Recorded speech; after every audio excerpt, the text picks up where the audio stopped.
That evening, I sat in my study, my hand resting on the familiar glass of whiskey, an old habit before bed. But just as I raised it, the young housemaid rushed in, her face pale. "Sir, don't drink it. There's something else in that glass." I was suspicious, but I still set it down. I didn't sleep that night. At 2 a.m., I opened the hidden cameras in the basement, and my blood ran cold when I saw my son, then my daughter-in-law, each touch that very bottle. Before we begin, drop a quick comment. Have you ever discovered a truth about someone you love that changed everything, yes or no? Your perspective might be exactly what someone else needs. Quick reminder, this story includes some fictionalized details to bring the message to life. What I hope stays with you is the lesson at its core. Someone whispered a warning I never expected to hear in my own home. The words came so softly, I almost missed them beneath the December rain tapping against the library windows. At 71, I still ran 6 miles every morning along Long Island Sound, a ritual I'd kept since my first year on the federal bench, and my hearing remained sharp enough to catch the slightest hesitation in a witness's testimony. But this whisper, this quiet, urgent plea, cut through 30 years of judicial certainty like a blade through silk. I had been reaching for the bottle when she spoke. Sterling Manor's Walnut Library smelled like old leather and expensive spirits at 9 p.m., the way it had every evening since I retired from the bench 5 years ago. Rain streaked the tall windows overlooking the Sound, and the lamplight caught the spines of first-edition law books my grandfather collected in the 1950s. This was my ritual, my anchor: one glass of 25-year-old single malt before bed, poured slowly, savored in the chair where I'd written 1,000 opinions that sent men to prison for life. The bottle Tanya had brought home 6 weeks ago sat on the side table, amber liquid glowing in the firelight. My daughter-in-law had excellent taste, better than my son Conrad ever showed. I wrapped my fingers around the crystal decanter's neck and lifted. "Sir, tonight, please don't drink it." Vivian stood 3 feet behind me, clearing the dinner tray with the same silent efficiency she'd shown since Denise hired her last year. 15 years old, soft-spoken, the silver dove locket at her throat, catching lamplight as she moved. She froze with the tray balanced on her hip, and I saw her knuckles whiten around the handles. I set the bottle down slowly. The thud against mahogany sounded too loud. "What did you say?" She didn't meet my eyes. The locket trembled slightly, or maybe her hands were shaking. When she finally spoke again, her voice had dropped to barely a whisper. "It's not a joke, sir. Please don't drink it.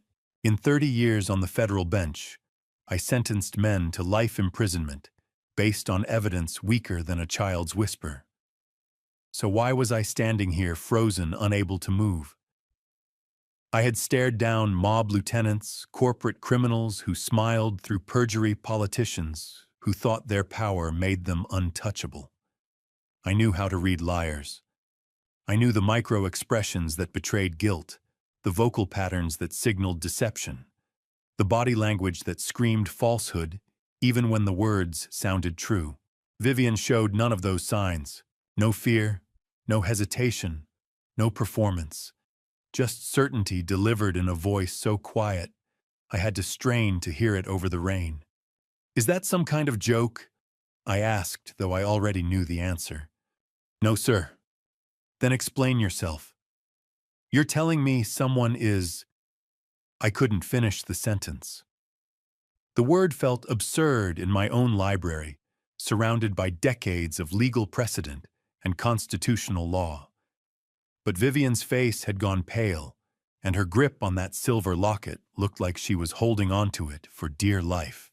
"Annie," I said, using the shortened name Denise preferred. "That's a very strange thing to say." "Why would you say someone is poisoning me?" She flinched at the word. For a moment I thought she might answer, might explain whatever had possessed her to make such an accusation. Instead, she just shook her head. Lips pressed tight and clutched the locket harder. Sir, please, just not tonight. The grandfather clock in the corner ticked too loud. The fire crackled. Rain drummed against the windows like fingers tapping out a warning I was too slow to understand. I stared at the bottle, the same bottle I'd been drinking from for 6 weeks, the same bottle Tanya had placed on this table with a smile and a comment about celebrating my 71st birthday properly. 6 weeks, 42 glasses. 42 nights of this exact ritual, this exact pour, this exact moment of peace before bed. And nothing had happened.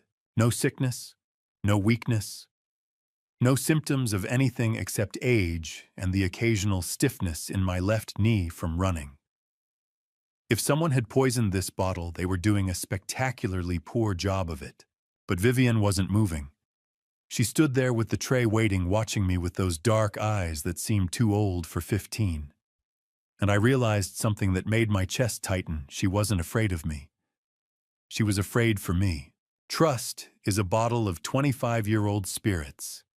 You pour it slowly, savor it over decades, and never imagine someone might have poisoned it 6 weeks ago. I opened my mouth to demand a real explanation. Something more than cryptic warnings and teenage dramatics when I heard heels clicking on the hallway's hardwood floor. Sharp, precise, the rhythm I'd learned to recognize over 8 years of family dinners and holiday gatherings. Tanya, Vivian's eyes widened. She took a step back, the tray rattling slightly, and I saw her free hand close around that locket so tightly her fingernails went white. "Sir," she whispered one more time. "Please." Then she lowered her gaze to the floor. The perfect picture of a young housekeeper who'd been clearing dishes and went utterly still. Tanya walked into the library with her usual magazine-worthy elegance. 38 years old, blonde hair styled in the effortless way that took an hour to achieve MBA credentials from Wharton, framed on her office wall. My son's wife, the mother of my grandson. The woman who'd brought me this bottle 6 weeks ago with a laugh about how I deserved to celebrate properly. "You're still working?" she asked, smiling that same warm smile she'd worn for 8 years of birthdays and Thanksgivings and Christmas mornings. "You really need to learn how to rest, Sydney." I stood there holding an empty glass. The bottle sat on the table between us, amber and innocent and waiting. Vivian stood 3 feet to my left, silent, the silver locket trembling slightly at her throat.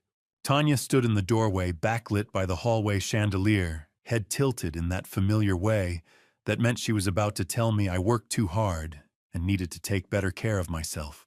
And I had 5 seconds, maybe less, to decide whether a 15-year-old child had just saved my life or destroyed my family. The moment hung suspended, waiting for someone to break it. For the first time in 30 years on the federal bench, I had no idea what verdict to pronounce. I made the decision in the space between one heartbeat and the next. I would test her. 30 years on the federal bench had taught me to control every muscle in my face, every inflection in my voice. I turned to Tanya with what I hoped looked like warmth, reaching for a second crystal glass. "Tanya, let's celebrate," I said, pouring the amber liquid into both glasses. "Our 50th anniversary is only weeks away. Join me for a toast." I watched her face the way I'd watched 1,000 defendants take the stand. The smile held for 3 seconds before something flickered behind her eyes. Just a flash there and gone so quickly that anyone who hadn't spent decades measuring human deception would have missed it. "Oh, Sydney, that's sweet," she said. "But I just had coffee upstairs. I'm really not in the mood for alcohol right now."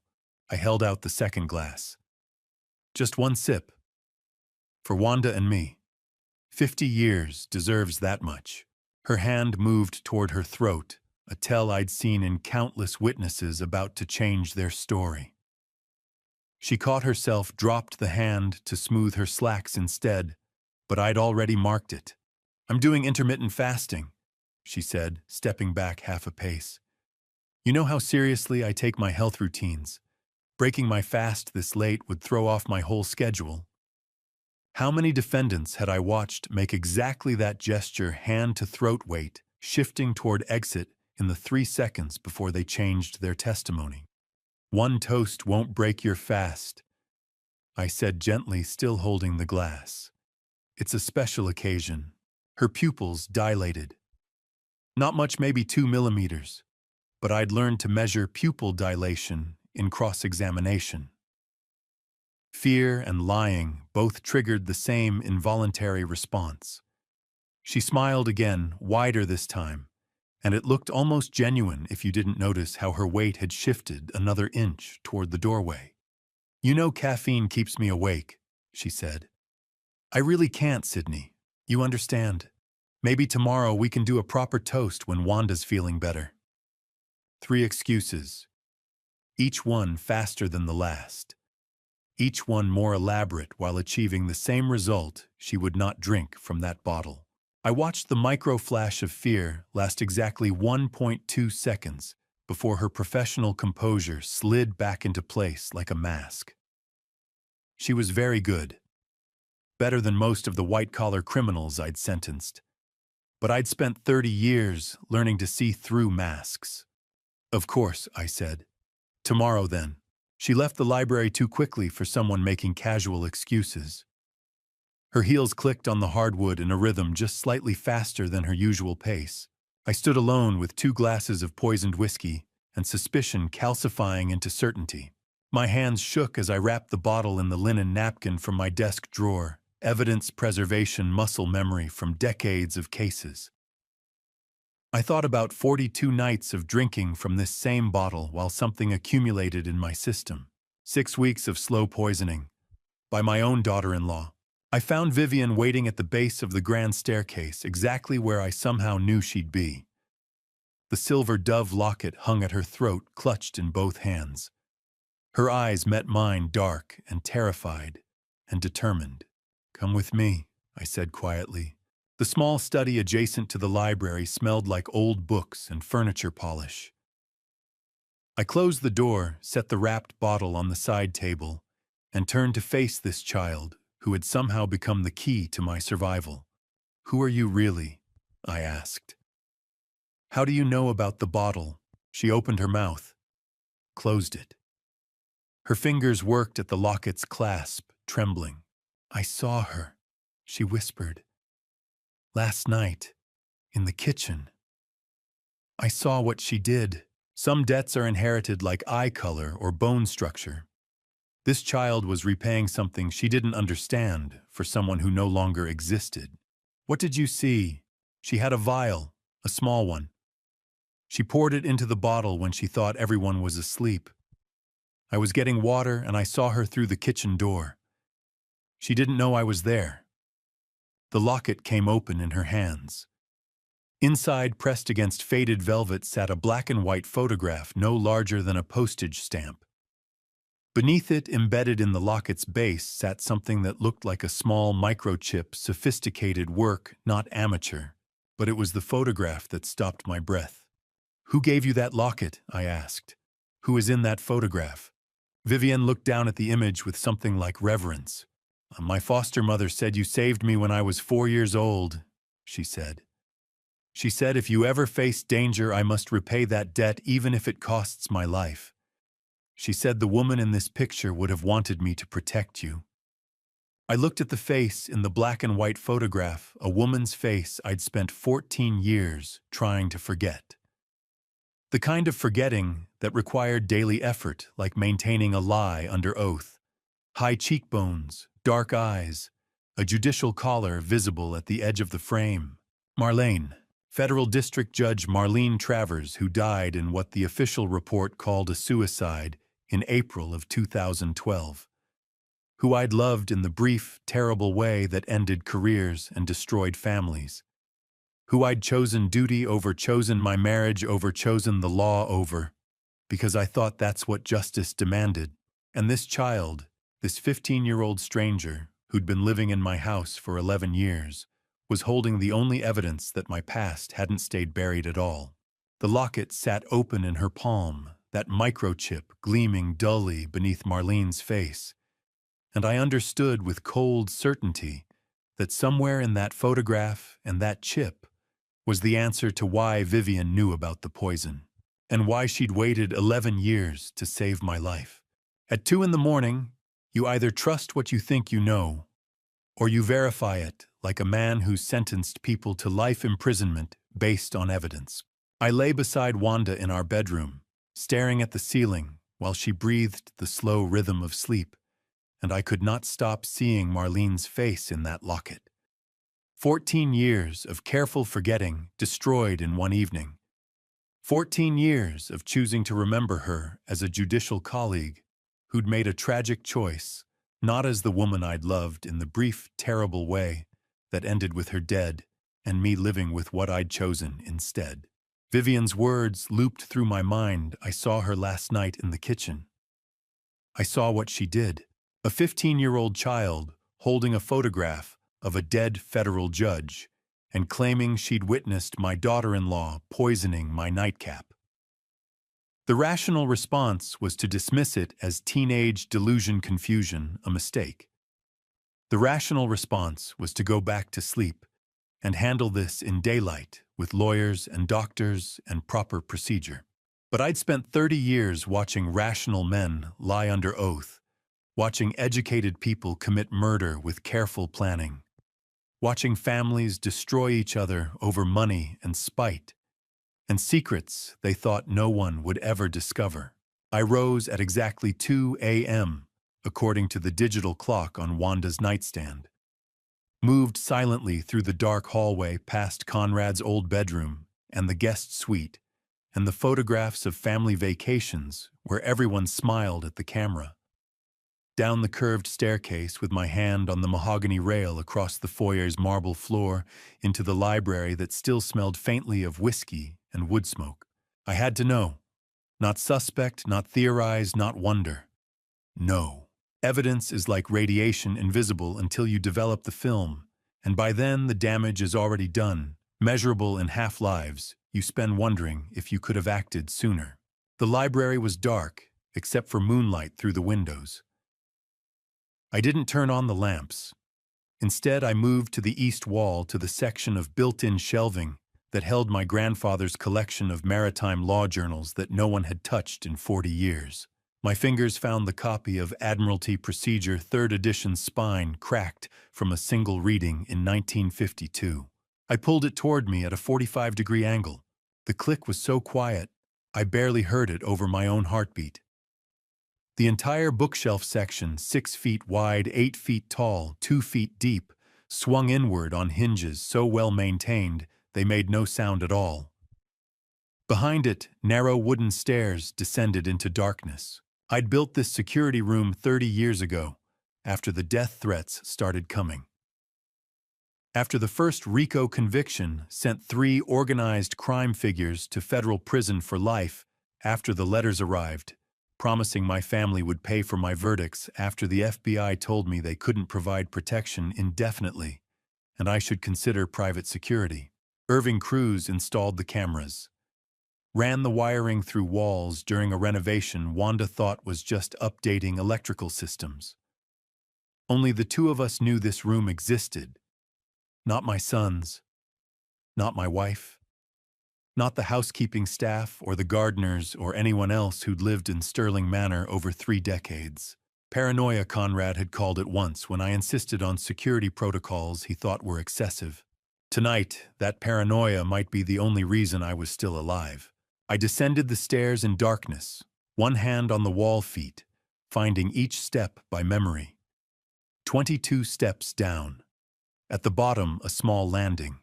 To the left, the real wine cellar with its racks and temperature controls and the bottles guests saw when I gave tours. To the right, a steel door set flush with the wall painted to look like wood paneling if you didn't know what you were looking for. I pressed my thumb to the biometric pad. Waited for the green light. Heard the lock disengage with a soft thunk that sounded too loud in the enclosed space. The security room was exactly as I'd left it 6 months ago during my last routine check. 12 feet by 10 wood-paneled walls, No windows, air circulation vent in the ceiling that hummed quietly when I flipped the power switch. 12 monitors mounted on the wall in a 3x4 grid, each one dark until the system booted. I stood in front of the command console, a desk that held keyboard mouse master recording drives, storing 30 days of rolling footage from every camera on the property. 16 cameras total. Kitchen, garden, front gate, driveway, both staircases. Master bedroom hallway, guest wing, library, study, garage, pool house, back entrance, wine cellar, staff quarters. Every inch of Sterling Manor except the bathrooms, because even paranoia had limits. The monitors flickered to life one by one.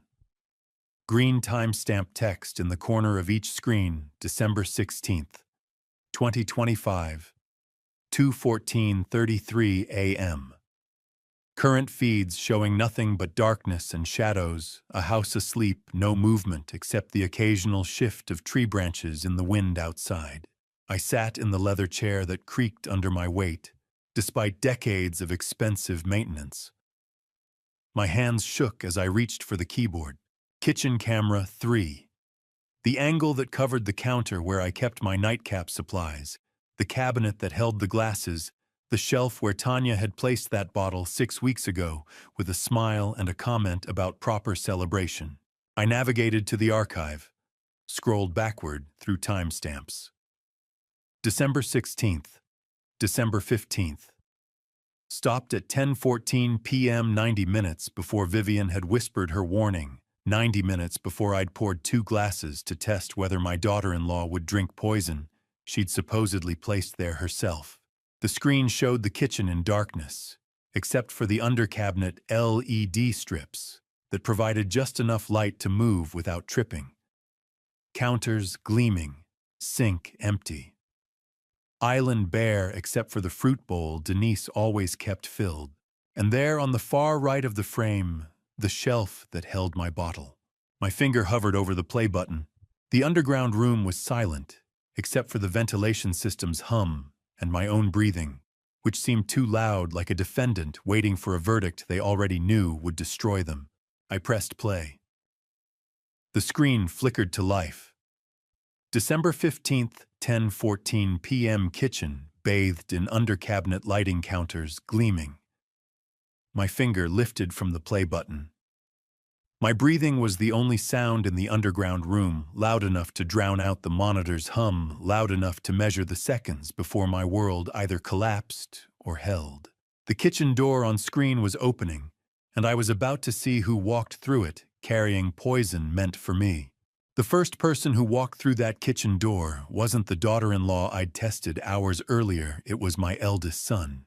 Conrad moved across the screen at timestamp 10:14 p.m., with the casual confidence of someone who belonged in that kitchen, who'd grown up eating breakfast at that island, who'd learned to make coffee at that counter during high school mornings before debate team practice. 41 years old M&A lawyer at a Manhattan firm that paid him enough to afford his own estate in Greenwich, my firstborn, who'd called me last Sunday just to talk about nothing important, because that's what we did. He wore the navy polo shirt and khakis he'd had on at dinner. Moved directly to the refrigerator with purpose, not hesitation. Opened it. Reached past the orange juice and the mineral water to the back shelf where I kept the good bottles. My bottle, the one Tanya had brought home. The one I'd been drinking from for 6 weeks. Conrad removed it with one hand, used his elbow to close the refrigerator door. Set the bottle on the granite counter under the LED strips that provided just enough light to see clearly. Reached into his right pocket, extracted a small glass vial. I stopped breathing. The vial was maybe 2 inches tall, pharmaceutical grade, the kind that held prescription medications in powder form. Conrad twisted the cap with the same careful precision I'd watched him use at age 8 when building model ships, methodical, patient, unwilling to rush even the smallest detail. He unscrewed my bottle's cap, tapped a measured amount of white powder from the vial into the opening. Maybe a 1/4 teaspoon. Maybe less. I couldn't tell from the camera angle, but his movements suggested he knew exactly how much he was adding. Then he shook the bottle. Not violently, gently. I counted 17 times. Lawyer's precision. Making sure the powder dissolved, completely distributed evenly through the amber liquid, left no visible trace that would make me suspicious. You don't prepare for the moment you watch your firstborn son, the child you held minutes after birth, whose law school graduation made you weep with pride, carefully measure poison into a bottle labeled with your name.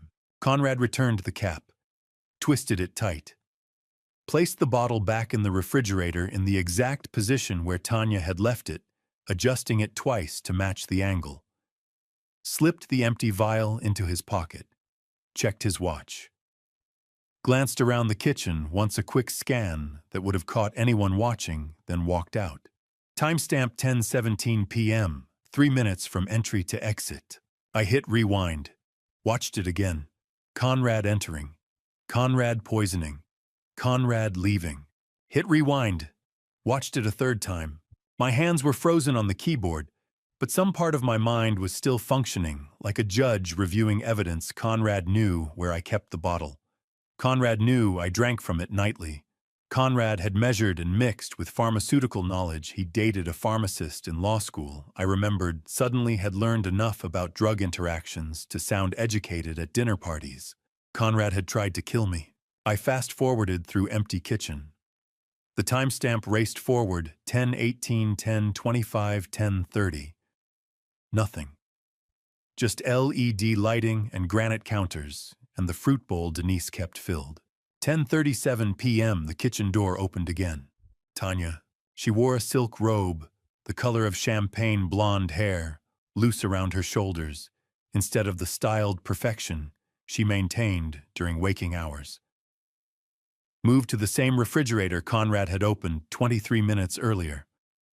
Removed the same bottle. My stomach turned to ice. She set it on the counter. Reached into her robe pocket.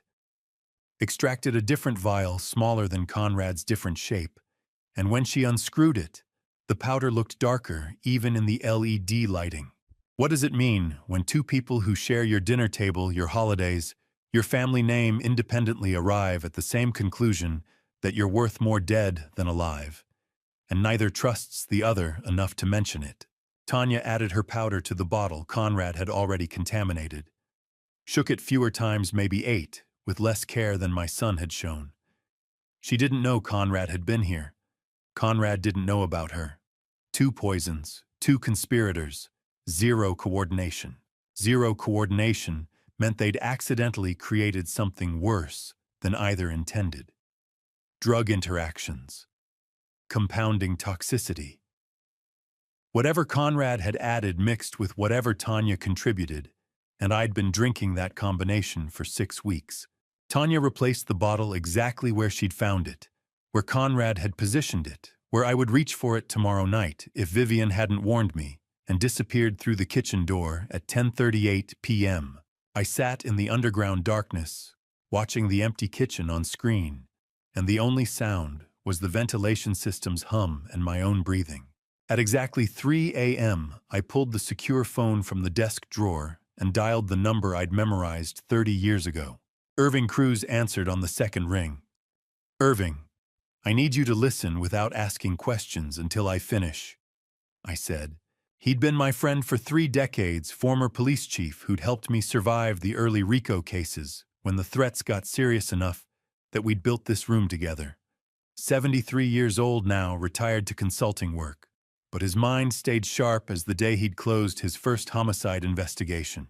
I described everything: Vivian's warning, the locket photograph, Tanya's refusal to drink, Conrad's 3 minutes, Tanya's 90 seconds, 2 poisons, same bottle, different conspirators. Irving listened without interruption. When I finished, silence stretched for 10 seconds.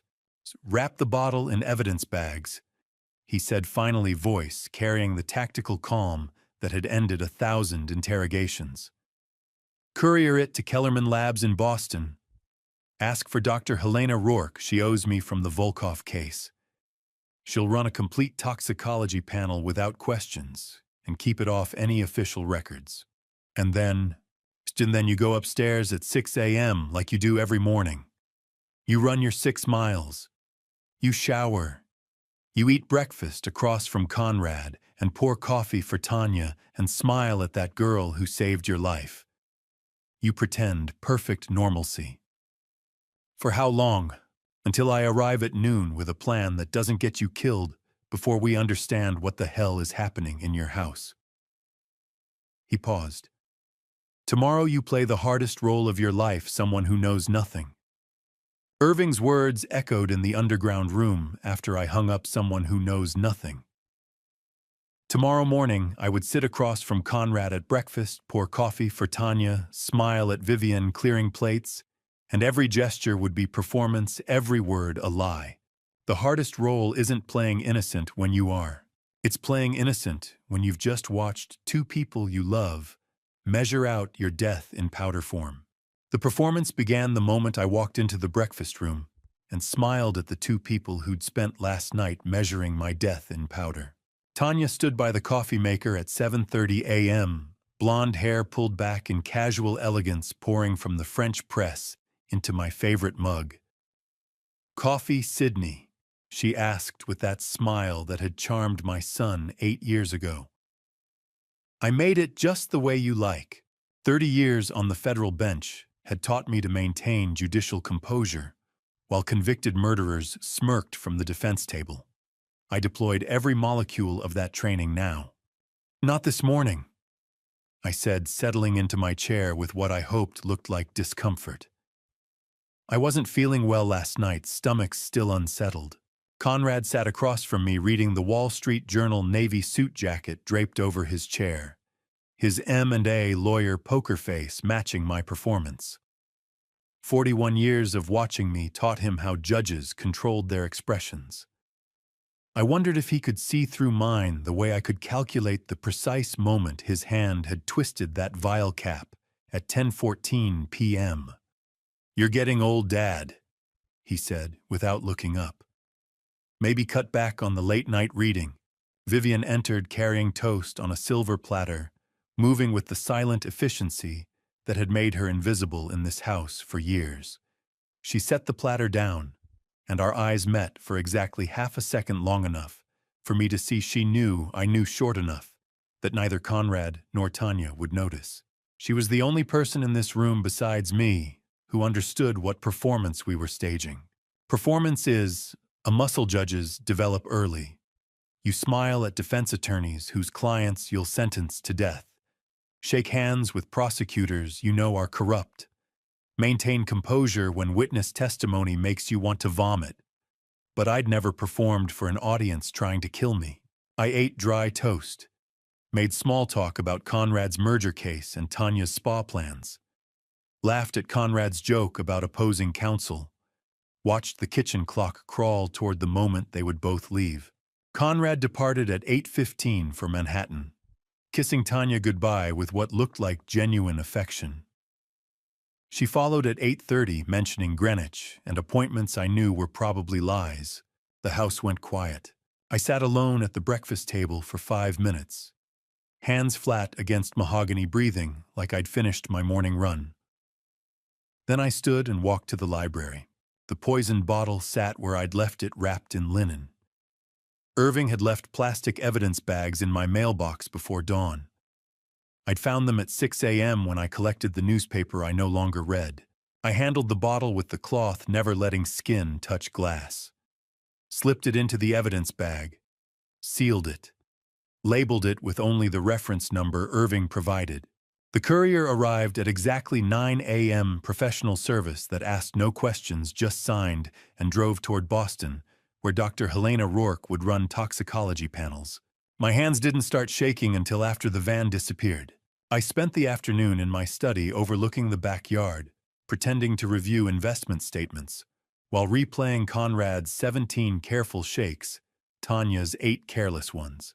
At 2 p.m. movement in the garden caught my eye. Vivian walked across the winter lawn toward the rose beds, where Denise Yates worked with pruning shears, cutting back dead growth from plants that wouldn't bloom until May. Denise had been our housekeeper for 11 years, moving into staff quarters with a quiet foster daughter no one questioned, because good help was hard to find. 58 years old, gray hair in a practical bun, hands that moved with the efficiency of someone who'd spent a lifetime in service. She'd raised Vivian since the girl was 5, though I'd never asked details, because it wasn't my business, and Denise's references were impeccable. I watched through the study window as Vivian approached, speaking words I couldn't hear. Saw Denise freeze mid-cut pruning shears suspended. Watched her shake her head slowly, then faster, then put down the shears and reach for Vivian's shoulders. Denise's mouth formed words I could read from 50 yards. "Maria isn't your mother." Vivian stepped back like she'd been struck. How many identities can one 15-year-old girl lose before she stops believing she exists at all? Rescued victim, foster daughter, secret keeper, and now not even the daughter of the woman she mourned. 10 minutes later, Vivian appeared in my study doorway. The silver locket hung at her throat, clutched in one hand so tightly her knuckles had gone white. Her eyes were dry, but her face carried the shock of someone whose foundation just crumbled. "Oh, did you know?" she asked, voice barely above a whisper. "All these years, did you know I wasn't who I thought I was?" I set down the investment statements I hadn't been reading. "What did Denise tell you?" "How?" She said Maria, the woman I called mother, wasn't my mother at all." Vivian's fingers worked at the locket clasp. "She said when I turn 18, someone will tell me the truth. But I don't want to wait 3 years to find out who I am."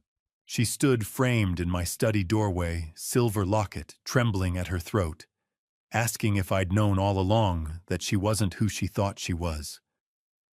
I had 48 hours of evidence that my family wanted me dead, a photograph in that locket of a woman I'd loved and lost 14 years ago. And now this child, discovering her entire identity, was constructed fiction. The question wasn't whether I knew. The question was, how much truth could either of us survive learning at once? When Irving Cruz walked through my back entrance at 7 p.m. and saw Vivian in the hallway, the look on his face told me he'd known her secret longer than I had. I hadn't answered Vivian's question yet, the one about whether I'd known all along that she wasn't who she thought she was. I'd asked her to wait in her room while I processed everything, promised we'd talk after Irving arrived with the toxicology results. She'd nodded and left my study clutching that silver locket like it was the only solid thing in a world that kept dissolving beneath her feet. Now Irving stood in my hallway. December evening cold still clinging to his overcoat, and his 73-year-old eyes tracked Vivian as she carried dinner plates toward the kitchen. I'd known this man for 3 decades, watched him interrogate murderers and drug lords and white-collar criminals with a poker face that gave away nothing. That face was failing him now. Vivian passed us without looking up, disappearing through the kitchen door. Irving waited until her footsteps faded, then pulled me into the study hallway and lowered his voice to barely above a whisper. "Sam, you look at her every day. Do you really think I don't notice some?" I'd heard Irving use my first name maybe a dozen times in 30 years. Always in moments when professional distance couldn't hold. "You know who she is," I said, not a question. "I've known since March 9th, 2014 at 3:47 a.m. New Bedford Harbor." His voice carried the weight of someone who'd been carrying a secret too long. "But we're not talking about that tonight. We talk about who's trying to kill you." Behind the partially closed study door, I saw movement. Vivian frozen with her hand on the frame, the silver locket trembling at her throat. She'd heard. Of course she'd heard. And now she knew that whatever truth I'd been protecting wasn't just mine. It was Irving's too, wrapped in a specific date and time and location that meant something I wasn't ready to understand yet. There's a specific kind of pain when someone who's known your secrets for 30 years looks at a child in your house and you realize he's been carrying her secret too, waiting for you to be ready to hear it, knowing you might never be.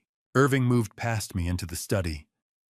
I followed, closing the door on Vivian's frozen expression, and we stood on opposite sides of the mahogany desk, where I'd reviewed 1,000 case files over decades of judicial work. He spread Dr. Helena Rourke's preliminary toxicology report across the wood like evidence exhibits in a trial. The Kellerman Labs completed analysis in 9 hours instead of the standard 48, Irving said. I called in the Volkov favor. Helena ran it personally and kept it off official records. I scanned the document. Medical terminology and clinical language, but the conclusion was clear enough for anyone who'd read autopsy reports. Amiodarone, 340 milligrams. Warfarin, 12 milligrams. Per 750 milliliter bottle. Dr. Rourke says the combination is what makes it lethal. Irving continued, pointing to highlighted sections. Either drug alone would make you sick, nausea, fatigue, maybe some cardiac irregularity. Both together consumed over 2 weeks would cause catastrophic arrhythmia masquerading as natural cardiac arrest in a man your age. And it would look completely natural, I said. Geez, that's the genius of it. No gunshot, no knife wound, no struggle. Just a 71-year-old judge who worked too hard and ignored his doctor's warnings. Irving met my eyes. Legal cause of death would be heart failure from stress and overwork. Perfect crime except for a 15-year-old witness and your paranoid security cameras. I thought about Conrad's 17 careful shakes. Tanya's 8 careless ones. Both of them measuring death in powder form, while I drank from that bottle for 6 weeks, accumulating poison in my system, until my heart would simply stop one night in my sleep. Revenge is a dish best served cold, they say. But someone had served this revenge at precisely body temperature in powder form, measured by my own son's hand, funded through my daughter-in-law's greed. There's more, Irving said, opening a second folder. Bank records. Financial forensics. The kind of documentation that took months to obtain through official channels, but hours when you knew which former colleagues to call, which favors to cash in from 30 years in law enforcement. 6 months of Tanya's personal Cayman account. Irving explained, spreading the pages. $4.3 million transferred in 12 installments between December 2024 and May 2025. All from a shell company called Voss Halberstadt Capital Partners, LLC. I stopped breathing. Voss. That can't be. Irving's expression told me it could be. It was. Sylvester Dunn paroled December 2024 after serving 10 years of an 18-year sentence, Irving said quietly. The Voss alias is how he operated the trafficking network before you took him down. Eastern European connections, shell companies, money laundering, the whole RICO case you prosecuted in 2014. I remembered that trial. 6 weeks of testimony. 18 victims willing to testify against the man who'd trafficked them across 3 states. Sylvester Dunn, sitting at the defense table with that smile that never reached his eyes, watching me like he was memorizing my face for future reference. I sentenced him in 2014, I said. He's been in prison planning this for a decade. 10 years, Irving corrected. Good behavior model prisoner, took every rehabilitation program the system offered. Parole board voted 3-2 to release him last December. 3 months later, the first payment hits Tanya's account. I stared at the Voss Halberstadt documents. 12 payments. $4.3 million. My daughter-in-law's signature on receipt confirmations, her Cayman account number, transfers timed with precision that spoke to planning that went back months, maybe years. He recruited her, I said. Sylvester recruited Tanya while he was still in prison. Or earlier. We're still tracing the timeline. But Sam... Irving's voice dropped. The trafficking network you dismantled in 2014 included judges, prosecutors, law enforcement. Sylvester had connections across the eastern seaboard. One of them was... Marlene, I whispered.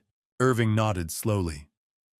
One of them was Marlene Travers, federal district judge, who died in what the official report called a suicide 2 years before you sentenced Sylvester.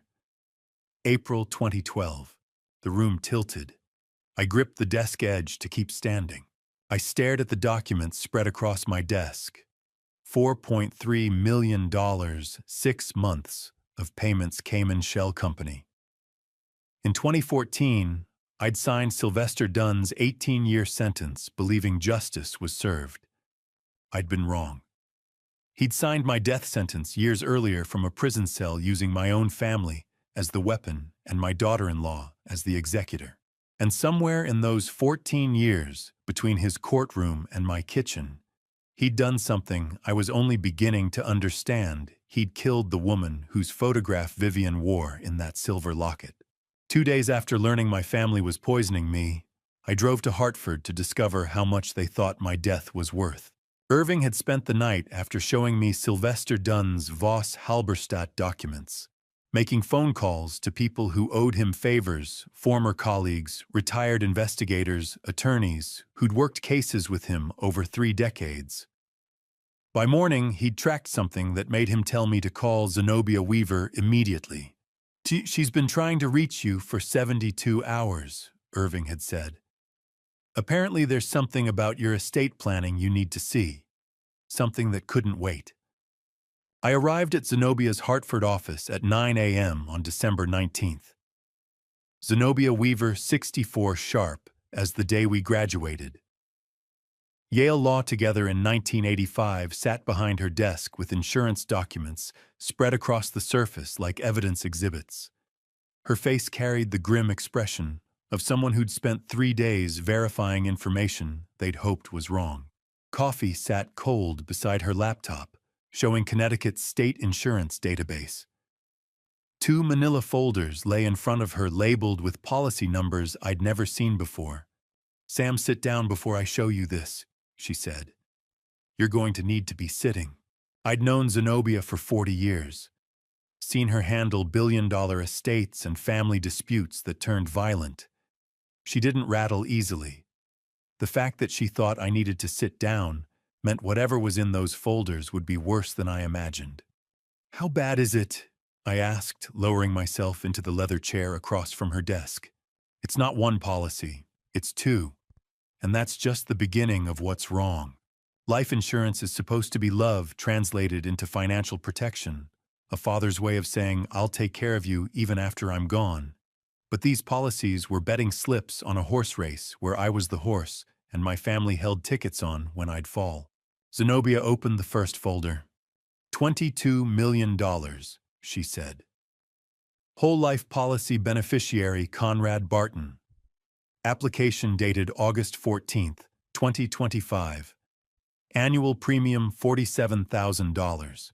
She slid the application across the desk. My signature sat at the bottom, or what looked like my signature. The handwriting matched perfectly. The notary stamp looked official. Everything appeared legitimate except for one crucial detail. I never signed this," I said. "I was at Cape Cod in July, the Bar Association conference. I didn't apply for any insurance in August." "Someone signed it," Zenobia said. "The medical examination was conducted July 23, 2025 by Dr. Wendell Gomez, your family physician. Results filed with Mutual of Hartford August 1st. Policy issued August 14th. Conrad is listed as primary beneficiary. Dr. Wendell Gomez. The same physician who'd treated our family for 8 years, who'd come to dinner parties and holiday gatherings, who I'd recommended to 3 colleagues because he was thorough and professional and seemed genuinely invested in his patients' well-being. He was part of this too." Wendell," I said. "He's part of this too." "Gets worse," Zenobia said, opening the second folder. This one was filed November 29th, 2025, 3 months after Conrad's policy. $15 million term life. Same medical exam Dr. Gomez used the July results for both applications. Same forged signature. Different insurance company, Equitable Life, Boston. She paused before continuing. Beneficiary is Tanya Barton, exclusively. Conrad's not listed anywhere, not as co-beneficiary, not as applicant, not informed. This policy exists and your son has no idea. I stared at the second application. Tanya's name in the beneficiary field. $15 million. Filed 3 months after Conrad had forged my signature for $22 million. How do you process discovering your son forged your signature for $22 million in August, and 3 months later your daughter-in-law did the same for $15 million more, and neither one trusted the other enough to coordinate each running their own insurance scam on your corpse? She's playing him too, I said. Whatever she's planning, Conrad's not the only beneficiary, and probably not her only partner. That's my assessment, Zenobia agreed. Conrad thinks he's getting $22 million when you die. Tanya knows she's getting $37 million, Conrad's 22 plus her secret 15. But I'd bet my law license that Conrad has no idea about the second policy. She pulled up a spreadsheet on her laptop, turned it toward me. Total death benefit if both policies pay out $37 million. Both policies have clauses excluding suicide for 2 years, meaning if you died of apparent natural causes anytime after August 2027, both companies would have to pay. But you've been drinking poison since early December. If you died on schedule, probably late December or early January based on the toxicology Irving shared with me, both policies would still be in contestable period. So they were willing to risk the insurance companies investigating, I said, or they're confident the death would look natural enough that investigation wouldn't find anything. 71-year-old retired judge, history of long hours, stress from decades on the bench, family physician, confirming cardiac concerns during the July exam. Zenobia met my eyes. Sam, these policies aren't life insurance. They're business transactions. $37 million is what your family decided you're worth dead. I stared at the 2 policies spread across her conference table. $22 million and $15 million. August and November. Conrad and Tanya. Same forgery technique, different insurance companies, neither conspirator knowing about the other's policy. $37 million. That wasn't a number. That was the price they'd put on 50 years of marriage, 2 sons I'd raised, a daughter-in-law I'd welcomed into my family, and a life I'd spent building something worth more than money. Zenobia, I said quietly, you said this was just the beginning of what's wrong. What else did you find? She reached for a third folder I hadn't noticed sitting at the edge of her desk, thicker than the first 2. Bound with red legal tape that meant documents requiring special handling. 3 years of mortgage documents, she said. All bearing your signature, all fraudulent. Total value $8.7 million. And somewhere in a Cayman Islands shell company, Sylvester Dunn was watching both of them steal from each other while they stole from me. Vivian knocked on my study door at 4 in the afternoon, holding a notepad with my daughter-in-law's handwriting and the Hartford ICE office address. I'd just returned from Zenobia's office where she'd shown me the third folder, the one containing 3 years of mortgage fraud I hadn't had time to process yet, because my brain was still calculating how $37 million in fraudulent insurance plus millions in forged mortgages added up to a family I no longer recognized. Vivian entered without waiting for permission, which told me something was urgent. She held the notepad at arm's length like it was contaminated, her face carrying an expression somewhere between calm and amused that I was learning meant she knew something the person who'd tried to threaten her didn't. She left this on the kitchen counter, Vivian said, handing it to me. She thinks I'm undocumented. I looked at the message written in Tanya's precise MBA handwriting, the kind of penmanship they teach at Wharton, to project confidence and control. Ice Hartford, 450 Main Street. You are undocumented Mexican. One call housekeeper loses job, you're deported in 24 hours. Stay quiet. Are you, I asked. Undocumented. Mr. Cruz arranged papers 11 years ago when I came here. Vivian said. Everything legal, everything documented. Asylum paperwork, green card, social security card filed with the state. She doesn't know that. The ICE threat was so amateur, it almost made me laugh until I realized that's what desperation looks like. And desperate conspirators are the most dangerous kind because they stop planning and start reacting. I examined the notepad more carefully. Tanya had pressed hard enough with the pen that indentations showed through 3 pages beneath. 3 underlines beneath the word deported. Exclamation points that punctured the paper. This wasn't the calculated professional poisoning I'd watched on CCTV, this was panic. She suspects you know something, I said. Overheard something, saw something beyond the nightcap warning. She's right, Vivian said simply. I know everything. I've been watching her for 3 weeks, taking photographs of her meetings, recording conversations when she thinks the house is empty. Mr. Cruz taught me how. I looked at this 15-year-old child who'd spent 3 weeks conducting surveillance on my daughter-in-law while I'd been drinking poison and playing the role of oblivious patriarch. She's getting nervous, I said. Good.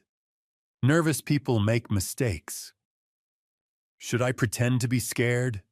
Vivian asked. No. Let her wonder why you're not. Let her panic more. Vivian nodded once and left, taking the notepad with her. I sat alone in my study, thinking about the difference between Sylvester Dunn's decade-long professional revenge operation and Tanya's amateur ICE threat scrawled on kitchen notepad paper. She was the weak link, the one who'd crack first when pressure was applied correctly. I just had to figure out how to apply that pressure without getting killed in the process. The next morning, I drove back to Hartford. Zenobia had called at 7 a.m. saying the forensic document analysis was complete and I needed to see it immediately. She spread 7 mortgage applications across her conference table at 11 a.m. on December 20th. Each one bore my signature, or what looked like my signature to anyone who didn't know me well enough to spot the forgery. Handwriting expert compared these against your genuine signatures from court documents. Zenobia explained. Pressure points are different. Pen angle is wrong. The micro tremors that 71-year-old hands develop absent in every forgery. These were signed by someone younger. Someone who'd studied your signature carefully, but couldn't replicate the physical reality of aging. A signature is supposed to be the most intimate form of identity, the flourish that says, I was here. I agreed to this, I stake my name on it. But Conrad had been stealing my identity 1 mortgage at a time, wearing my handwriting like a mask while sitting across from me at family dinners. Total value. I asked, though I already knew from yesterday. $8.7 million. 7 mortgages filed over 3 years and 2 months. Zenobia pointed to dates on each document. First 1 November 2023. 6 years after Conrad married Tanya in 2017. So this operation began in 2023, not when they first got together. I studied the timeline. November 2023, March 2024, July 2024, November 2024, February 2025, June 2025, October 2025. The pattern is consistent, Zenobia continued. Every mortgage filed the week after Thanksgiving, 2023, 2024, 2025, like clockwork. I remembered those Thanksgivings. Sterling Manor dining room filled with family. Wanda at one end of the table, me at the other. Conrad and Tanya sitting together, Jasper in his high chair. The turkey I'd carved. The wine I'd poured. The conversations about Conrad's M&A cases at the firm. How business was good. How he was making partner soon. I carved the turkey, I said quietly. I poured the wine. I asked him about his cases at the firm. And then he went back to his office and forged your signature for another $2 million. Zenobia finished. She spread the documents in chronological order so I could see the progression. November 2023, $1.2 million. March 2024, $800,000. July 2024, $1.5 million. November 2024, $1.1 million. February 2025, $900,000. June 2025, $1.3 million. October 2025, $2 million. Each one filed the week after Thanksgiving. Each one bearing my forged signature. Each one approved by banks that trusted a federal judge's application wouldn't be fraudulent. For 3 years, I'd sat next to him at that table. For 3 years, I'd been grateful he'd come home for the holidays, that he'd taken time away from his busy Manhattan practice to spend Thanksgiving with his aging parents. And for 3 years, he'd gone back to forge my signature on documents that would drain everything I'd built over 50 years of work. $8.7 million, I said. Stolen while I was carving turkey and asking about his cases. Zenobia nodded. The Thanksgiving pattern suggests he needed family contact to study your current signature, how it's evolved as you've aged. Each year, he'd see you sign something innocuous, a birthday card or check, and he'd update his forgery technique. I stared at the 7 documents spread across her conference table and understood something that made my chest tighten. Every family memory I had from the past 3 years was contaminated now. Every Thanksgiving dinner. Every Christmas morning. Every Sunday phone call where Conrad asked about my health and my plans and my estate. He wasn't making conversation. He was gathering intelligence for the next forgery. The morning I learned my driver had been an undercover operative for 11 years, I was 3 miles into my 6-mile run and thinking about Thanksgiving dinners.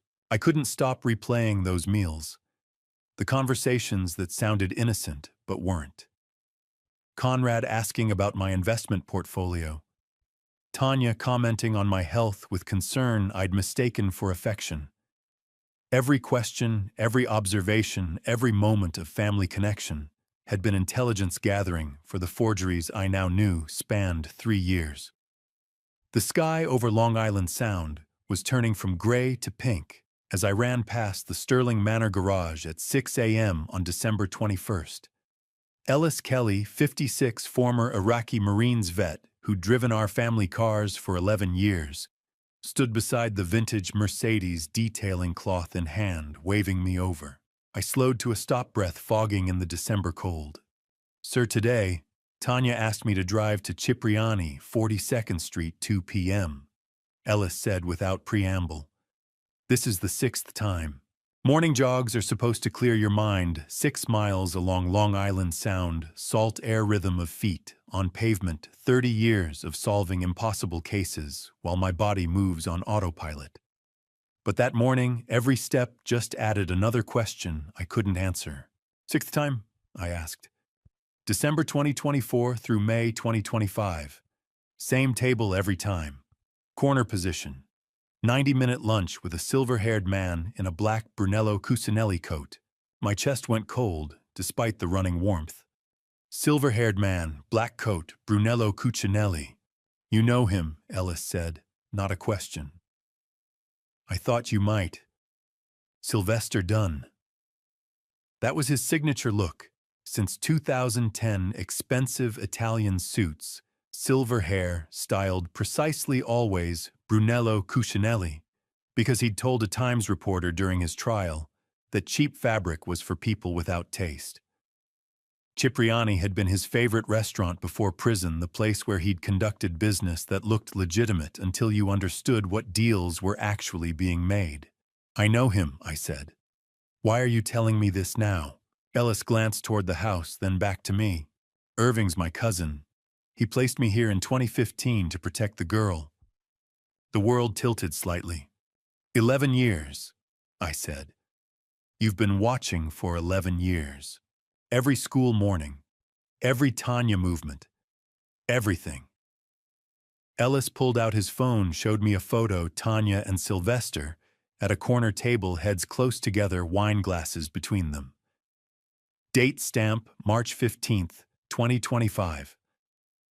"I have photographs of all 6 meetings, possibly audio recordings depending on table position and equipment quality." I stared at the photograph. Tanya smiling at Sylvester with an expression I'd never seen her wear at family dinners. Intimate, conspiratorial, planning. "The conspiracy predates the insurance policies," I said. "Cheap by months, possibly years. First meeting I documented was December 2024, 3 weeks after Sylvester's parole. But the way they interacted, that wasn't a first meeting. That was continuation of something already established. How many people had Irving Cruz planted in my life without telling me, cousin as driver connections at Boston Toxicology Lab? Probably others I hadn't identified yet. And was I grateful for this invisible protection network, or horrified that I'd needed it without knowing? "Why didn't you tell me earlier?" I asked. "Nah," Irving said, "wait until we had complete picture. Until we understood full scope of conspiracy. He didn't want you acting on partial information and getting killed before we could protect you properly." Ellis handed me the phone with the photograph still displayed. "Today's meeting is at 2 p.m. Irving thinks it's endgame planning. Your death is getting close to their timeline, and they're finalizing details. He wants me to record everything." I nodded, handed back the phone, and continued my run. But the rhythm was broken, the mental clarity gone, replaced by the image of Tanya and Sylvester planning my murder over expensive wine at Cipriani while my family driver photographed them from the car. That evening, at 8 p.m., Irving arrived at my study carrying a folder I recognized from his retired FBI contact's federal case file, official seals, documentation that shouldn't exist outside law enforcement databases. "New Bedford, Massachusetts," Irving said, spreading papers across my desk. "March 9th, 2014, 3:47 a.m. Harbor Rescue Operation. Trafficking ring, 18 victims." I'd heard this story before the date he'd mentioned, when he first saw Vivian, but I'd never seen the official documentation. "Girl identified as Sasha Mendoza." Irving continued. "Age 4, Mexican national. Rescued from cargo container, critical condition, transported to Boston Medical Center." He slid a hospital photograph across the desk. A small girl with dark hair, unconscious, breathing tube monitors. I couldn't tell if it was Vivian. The image was too clinical, too focused on medical intervention to show features clearly. "And?" I asked. Irving placed a second document on top of the photograph. "Official Massachusetts death certificate. State seal. Physician signature. Filed with vital records.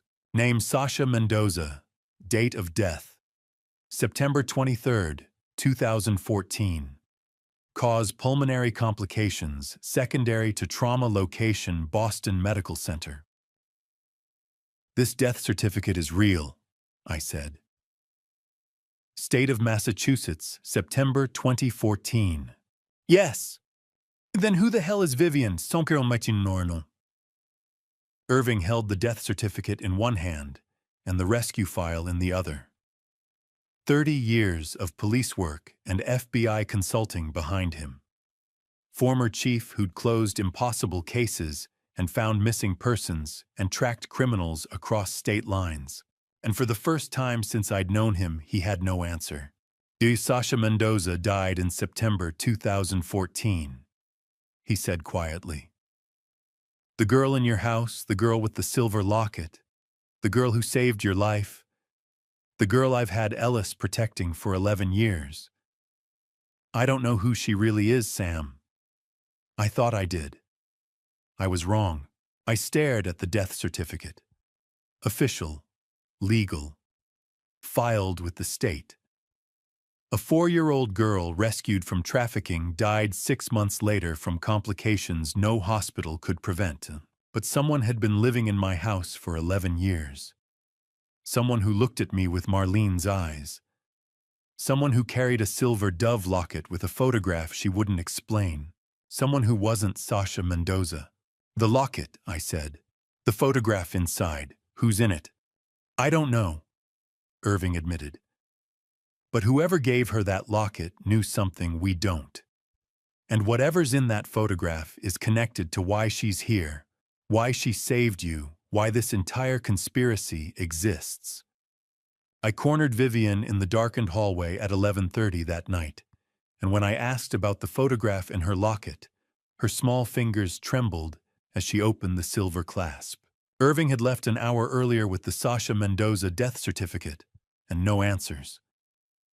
Whoever gave Vivian that locket knew something we didn't, he'd said. Whatever was in that photograph connected to why she'd saved my life. I couldn't wait until morning to find out. I found her in the staff annex hallway, preparing for bed, wearing the same simple clothes she'd worn when she first whispered her warning about the poisoned bottle. The silver dove locket hung at her throat, catching lamplight the way it always did. Vivienne, I said quietly. The locket. I need to see what's inside. She froze, one hand moving instinctively to cover the silver dove. For a moment, I thought she'd refuse, run back to her room, keep the secret she'd been protecting for however many years she'd been carrying it. Then she opened the clasp. Inside, pressed against faded velvet, sat a black and white portrait photograph, no larger than a postage stamp. A woman's face. Younger than I was now, maybe 35, with dark hair pulled back and sharp, intelligent eyes. She wore judicial robes, the kind federal district judges wore for official photographs. My mother used to be a judge, Vivian whispered. Denise said when I turn 18, I'll know her real name. Marlene Travers. Dead 14 years. My daughter is alive. The hallway tilted. I put one hand against the wall to keep standing. Marlene Travers, federal district judge for the District of Massachusetts, who I'd met at a circuit conference in Boston in early 2011, who I'd fallen in love with in the brief, terrible way that ended careers and destroyed families, who I'd chosen duty over, chosen my marriage over, chosen the law over, because I thought that's what justice demanded, who died in a car accident in April 2011, 3 months after our affair ended, who I'd never known was pregnant. When's your birthday? I asked, voice rougher than I intended. February 14th, 2010, Vivian said. Denise told me I was born in Boston, February 2010. Which meant Marlene was pregnant during our affair. Which meant she knew. Which meant she'd chosen not to tell me, chosen to protect my career and my marriage, the same way I'd chosen to protect them by ending what we had. And then she died. And somehow this child, our child, had ended up in the system, been trafficked, been rescued, been given to Denise to raise, been placed in my house 11 years ago by Irving Cruz, who'd known something I was only beginning to understand. How many ghosts can one family bury before the ground refuses to hold them? Did your mother, the woman in this photograph, did she ever tell you about your father? I asked. Vivian shook her head. Denise said my mother died when I was very young. She said the locket was all I had left of her. She said someday when I was old enough someone would explain everything. I looked at this 15-year-old girl, my daughter, who'd been living in my house for 11 years, who'd saved my life with a whispered warning, who carried her mother's photograph without knowing her name or mine. Go to bed, I said gently. We'll talk more tomorrow. She closed the locket, nodded once, and disappeared into her room. I stood in the empty hallway for 10 minutes, breathing like I'd just finished my morning run, trying to process what I'd learned. Marlene had a daughter, our daughter, who'd been trying to save me because someone, Denise or Irving or whoever arranged for her placement here, had told her I was worth protecting. I didn't sleep that night. Couldn't. Lay beside Wanda thinking about Marlene and choices made 14 years ago, and a child I'd never known existed who'd grown up to become the only person in my family who wasn't trying to kill me. The next afternoon, I played chess with Jasper on the backyard terrace, attempting normalcy I no longer believed existed.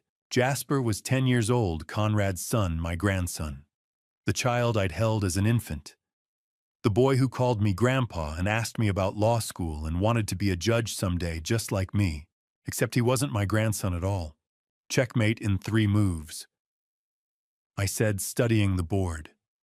No fair. Jasper protested, grinning. You always see things I don't. He moved his knight, blocking my bishop. Smart play for a 10-year-old. Conrad had taught him well, Conrad who'd measured poison into my bottle with the same precision he'd taught his son chess strategy. Mom went to Vermont last week, Jasper said casually, reaching for my captured pawn. To the cabin with Uncle Voss. She brought me this. He held out his left wrist. A Hublot watch, expensive, adult-sized, hanging loose on his child's arm. Silver and black, the kind of timepiece that cost more than most people's cars. I took his wrist, gently turned it, to read the inscription on the back. JB, you'll understand why I love you more than anyone else. SD. The Hublot watch gleamed on Jasper's wrist, like a branded confession. JB Jasper Barton. SD Sylvester Dunn. Uncle Voss gave you this? I asked, keeping my voice steady. Yeah. Mom said he's an old family friend. He's really nice. He said when I'm older I'll understand why he cares about me so much.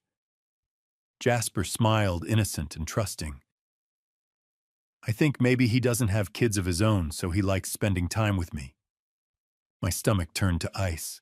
Sylvester Dunn did have a child. This child. Jasper wasn't Conrad's biological son.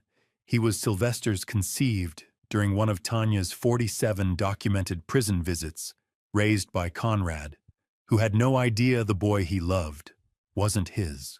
You'll understand why I love you more than anyone else. Because you're mine, not Conrad's. Because Tanya and I created you while planning how to destroy the man you call Grandpa. Because when this is all over, when I've taken everything from Sidney Barton, I'll still have you. I castled my king and watched Jasper's small fingers trace the watch inscription with pride.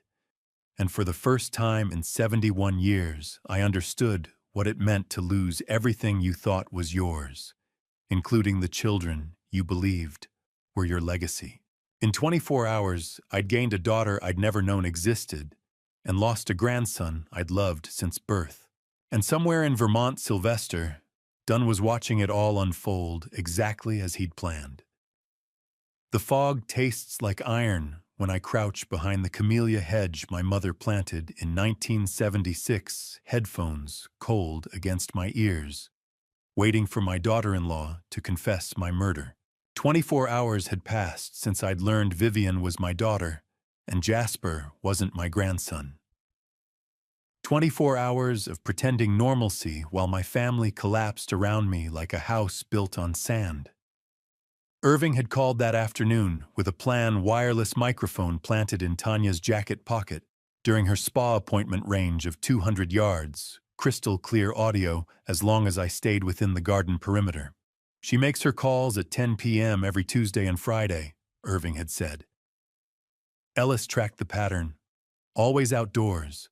Always alone. Tonight we hear what she's really planning. So now I crouched in December cold fog, rolling in from Long Island Sound, wearing headphones connected to technology I didn't fully understand, but trusted, because Irving had never steered me wrong in 30 years. Tanya stepped onto the garden terrace at exactly 10 p.m., wrapped in her white cashmere coat phone glowing in her hand. I watched her breath fog in the December darkness as she checked the hedges for witnesses. Her gaze passed right over the camellia hedge where I knelt invisible in shadow and mist. She thought she was alone. She dialed. The headphones crackled to life. "Darling, the old man's heart is failing faster than we expected." Tanya's voice came through clear, as if she were standing beside me instead of 50 yards away. "Funeral funds still locked in probate, but Friday at the Vermont cabin we can finalize with the lawyer." A man's voice responded deep, controlled the kind of voice that had convinced juries and negotiated million-dollar deals and planned conspiracies from federal prison cells. "Sylvester Dunn. Friday works. I'll have Marcus bring the final documents." "What about Conrad?" Tanya laughed. Soft, intimate. The kind of laugh that spoke to years of shared secrets. "Conrad thinks it's a Christmas ski trip. He always believes what I tell him." And the insurance policies, both filed, both active, combined payout $37 million when the old man finally dies. "Your share is already calculated. We discussed this at Cipriani." I pressed deeper into the frozen earth hands, shaking not from cold, but from hearing my death discussed like a business transaction closing on schedule. How many times can a man hear his own death discussed before he stops feeling human? "Well, I've loved you since the day you walked into that Zurich conference in 2015, Tanya said, and her voice changed. Dropped the business tone, became something softer, more genuine. 10 years is long enough to wait. 10 years. Zurich, 2015. The math started writing itself in my mind, even as I tried to stop it. "Conrad never suspected?" Sylvester asked. "Well, Conrad suspects nothing. He thinks Jasper is his son, thinks I married him because I loved him, thinks his father is dying of natural causes. He's useful because he's blind. And after Sydney's funeral, I'll give Conrad 6 months. Then divorce. You and I can finally be together properly. Jasper deserves to know his real father." My chest tightened. The headphones felt too loud. Tanya's voice too clear, the words too precise to misunderstand. "Jasper deserves to know his real father." "The boy looks like you," Sylvester said, voice carrying pride I'd heard in my own voice when Conrad was young. "Same eyes, same intelligence." "He has your mind," Tanya agreed. "Conrad's too soft, too ethical. But Jasper, he'll be exactly what we need him to be." I thought about chess on the terrace yesterday. The Hublot watch gleaming on Jasper's wrist. The inscription I'd read, "JB, you'll understand why I love you more than anyone else. SD, because you're mine, not Conrad's. Because I spent 10 years in prison planning this revenge and creating a son with the woman who would help me execute it. Because Sidney Barton sentenced me to 18 years, and I sentenced him to watching his family destroy itself from the inside. I love you more than the money, you know that," Tanya said, and I heard truth in her voice for the first time since she'd married my son. "The money is freedom. But you're why I'm doing this." Friday at the cabin. Sylvester confirmed. 2 p.m., Marcus will have the final estate transfer documents. Once Sydney's dead and the probate clears, everything moves to the Cayman accounts. Clean, untraceable, exactly as we planned. I'll tell Conrad it's a romantic getaway. He'll stay in the city, work through Christmas like he always does. "Perfect, I'll see you Friday, darling." Darling, the word carried weight. History. A decade of secret phone calls and Cipriani lunches and prison visits disguised as legal consultations. The tone wasn't transactional, it was intimate, familiar, practiced. The voice of someone who'd been saying that word for 10 years, who meant it every time. Tanya ended the call and stood in the garden for another minute, smiling at the frozen hedges like they were witnesses to her triumph instead of accomplices to my observation. Then she turned and walked back into the house, white cashmere coat disappearing through the terrace doors. I waited until the doors closed, until the terrace lights went dark, until I was certain she wouldn't look back. Then I removed the headphones with hands that wouldn't stop shaking. 10 years. Jasper is 10. Tanya met Sylvester in 2015 at a Zurich conference. Married Conrad in 2014. Jasper was born in 2015.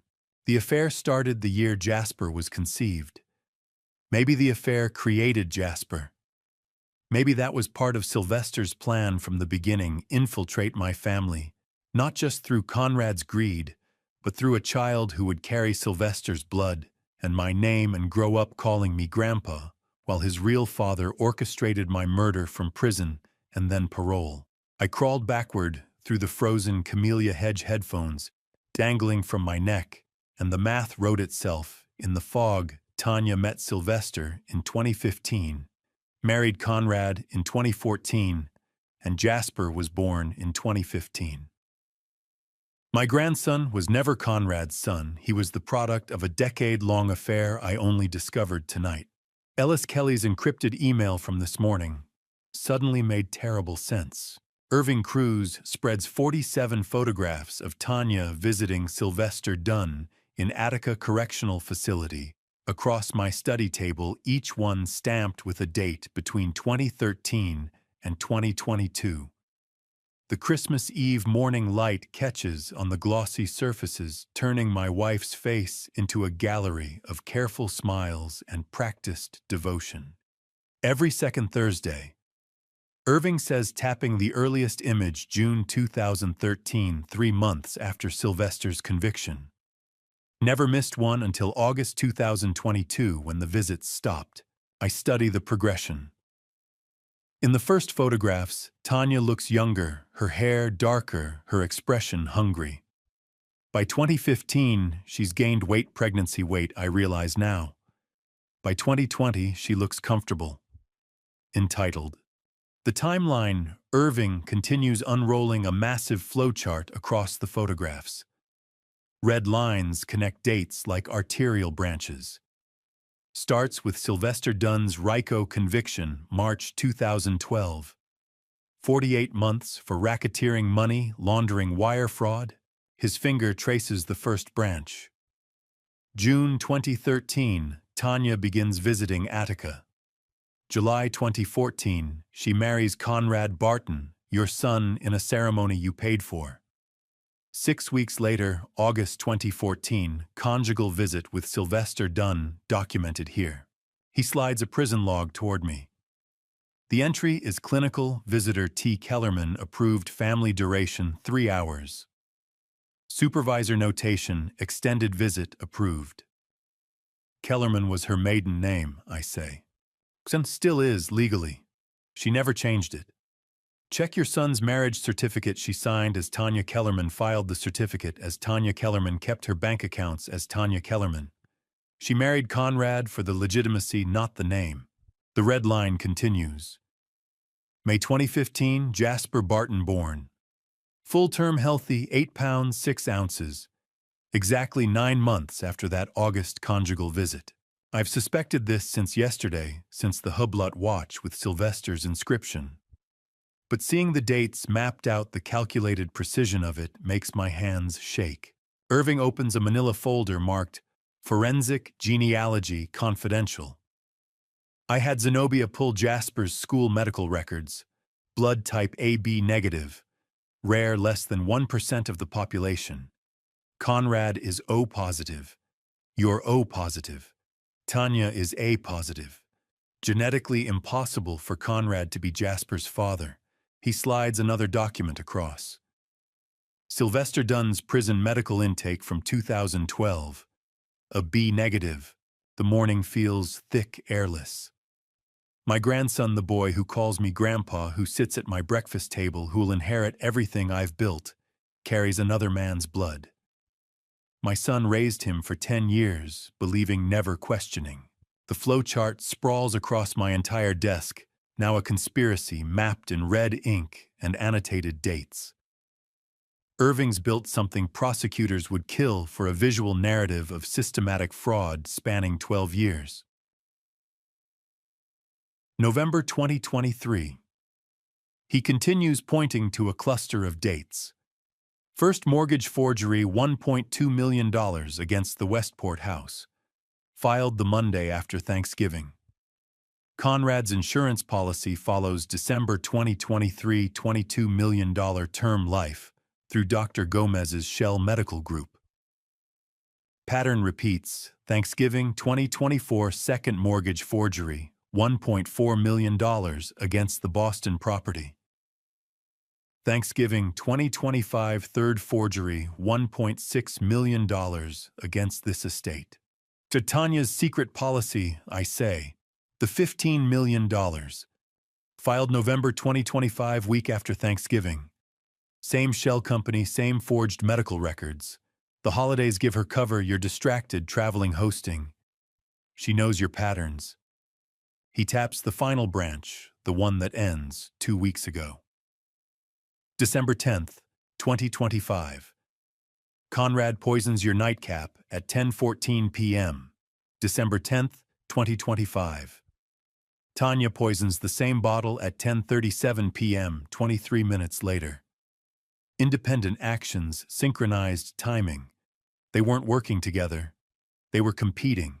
Racing to murder me first, I say. Racing to collect first.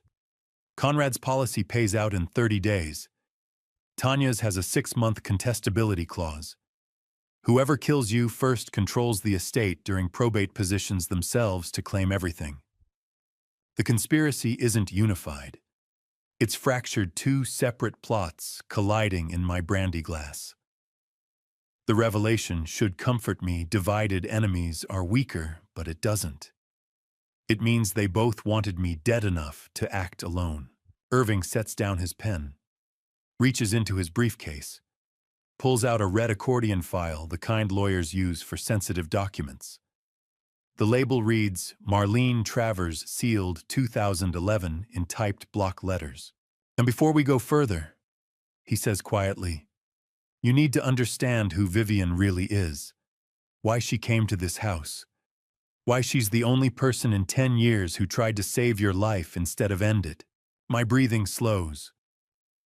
The study feels smaller, suddenly the walls pressing in. I've avoided this file for 2 days, let Vivian keep her secrets focused on the immediate threat. But the immediate threat is mapped now, documented, ready for prosecution. What's left is the deeper question. Who is the girl who warned me? Irving unties the red string closure, opens the file. The first item is a photograph, color, but faded, dated April 2011 on the back. A young woman, dark-haired, perhaps 19, visibly pregnant.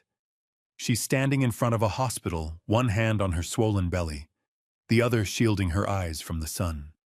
Marlene Travers, Irving says. 19 years old, 7 months pregnant, outside Boston General Hospital. She disappeared 6 weeks after this photo was taken. Never came back for her prenatal appointments. The hospital filed a welfare check with DCFS. He places a second document on top. Adoption papers partially completed, dated May 2011. The birth mother line reads Marlene Travers. The birth father line is blank. The adopting family section is empty, unsigned. She was planning to give up the baby, Irving says. Then she vanished.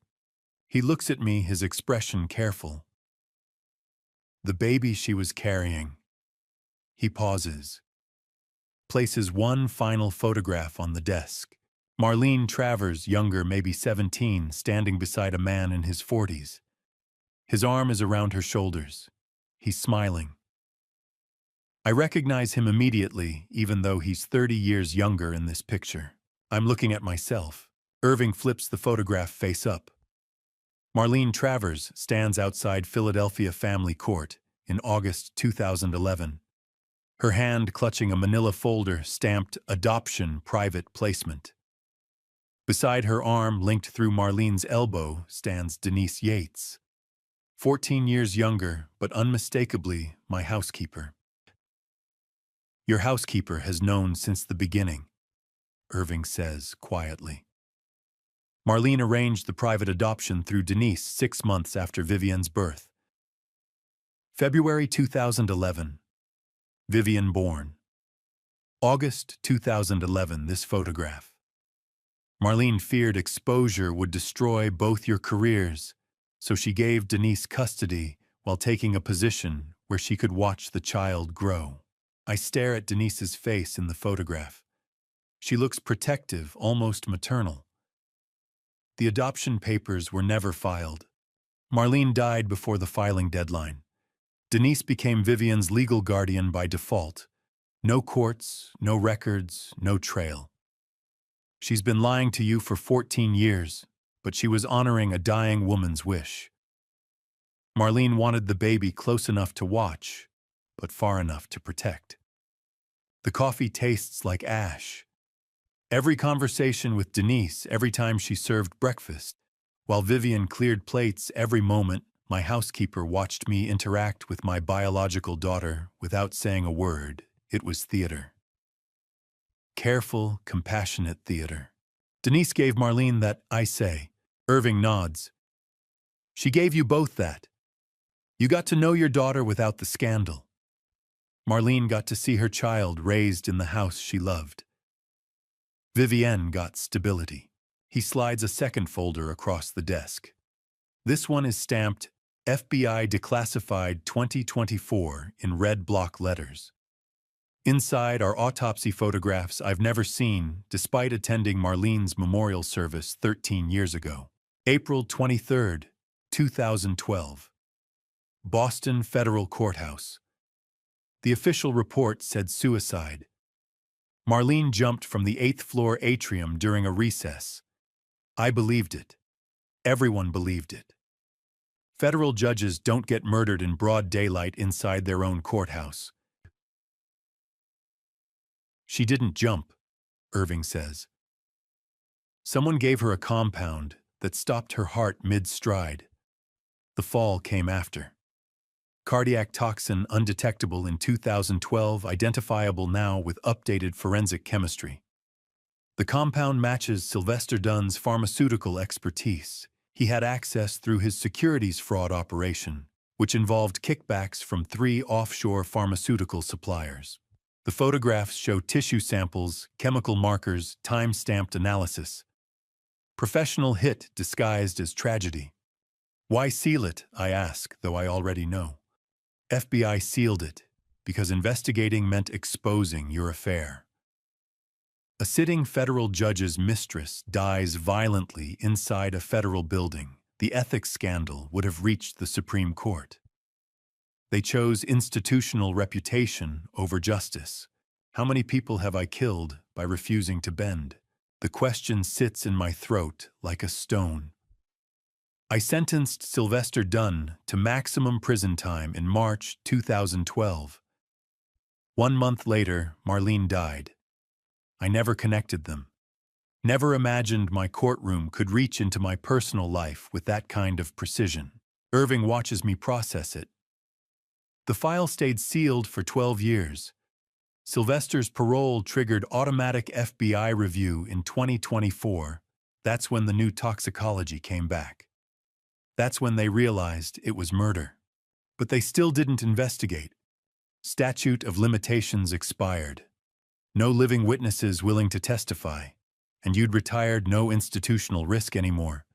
So they declassified it and moved on. Before I explain what that February 2012 letter really contained, are you still with me? Comment A if you think Sylvester planned Marlene's death before Sydney's sentencing, or B if it was pure revenge after. Add one short reason so I can see how you're reading this. A quick note, the next part includes some adapted details to convey the emotional weight of this moment. What matters is the lesson it carries. Irving reaches into the red file one last time. Pulls out a single sheet of paper enclosed in a protective plastic sleeve. The header reads, Intercepted Correspondence, February 7th, 2012. He gave you a choice, Irving says, sliding it across. Show mercy or watch her die. I read the letter. Sylvester's handwriting confident and precise. Judge Barton, your sentencing hearing is scheduled for March 15th. The prosecution is asking for 20 years. I am asking for 5 with credit for time served. If you show mercy, I will disappear quietly. If you choose maximum punishment, I will ensure you lose what you love most. You know what I'm capable of. You've seen the forensic accounting. I don't make idle threats. Choose carefully. Done. My hands shake. I sentenced him to 18 years on March 15th, 2012. Refused his plea for mercy. Chose the law over the threat. And 38 days later, Marlene collapsed in the courthouse atrium. This isn't about money, Irving says quietly. It's about a man who spent 10 years in prison planning to destroy everything you love because you destroyed what he loved, his freedom, and apparently his partner in the pharmaceutical fraud. Marlene wasn't just your affair, Sam. She was his co-conspirator in the original case. You sent them both down. The room tilts. Marlene, brilliant, passionate, ethically conflicted. Marlene had been running securities fraud with Sylvester Dunn while sitting on the family court bench. I never knew, never suspected. I loved a criminal. He recruited Tanya in 2013. Irving continues, his voice steady, relentless. 47 prison visits over 9 years. Arranged her marriage to Conrad in 2014. Orchestrated Jasper's conception during the August 2014 conjugal visit.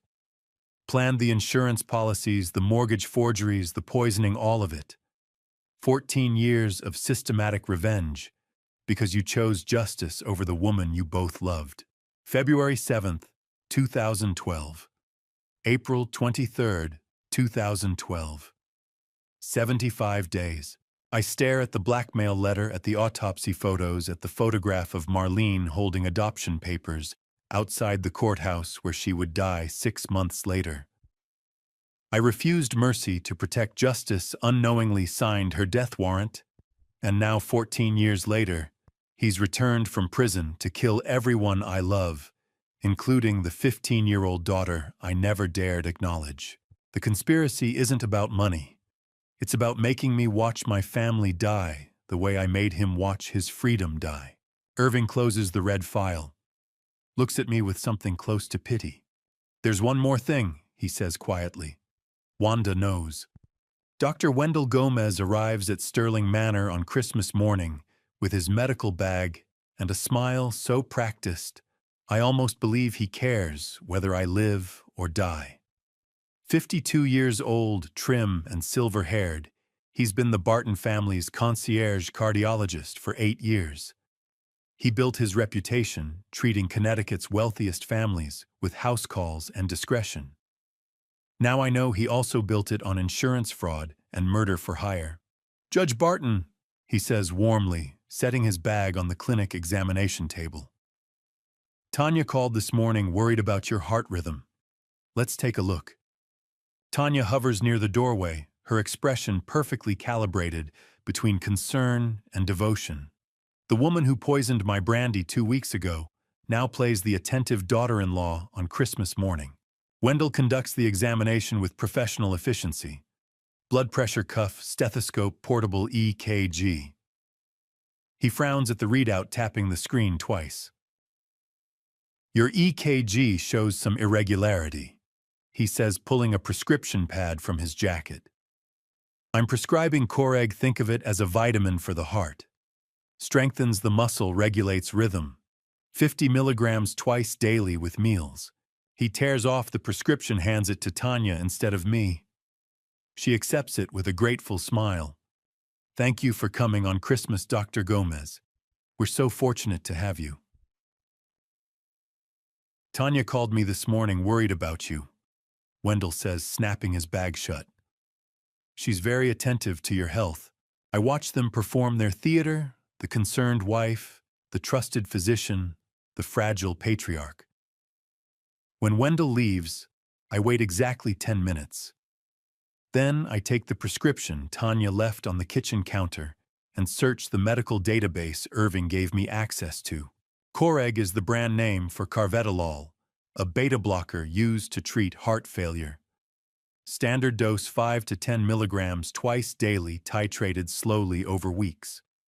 Wendell prescribed 50 milligrams twice daily, 5 times the therapeutic dose, enough to induce severe hypotension, dizziness, confusion, and cognitive impairment over 6 weeks. Not a heart vitamin, a poison designed to make me look demented. I drive to Zenobia's Hartford office the next afternoon, December 26th. Her practice occupies the top floor of a granite building overlooking the Connecticut River. I've known her 22 years. She drafted every trust, every estate document, every succession plan I've ever signed. Irving sent these over this morning, she says, sliding 2 documents across her desk. I need you to see what they're planning.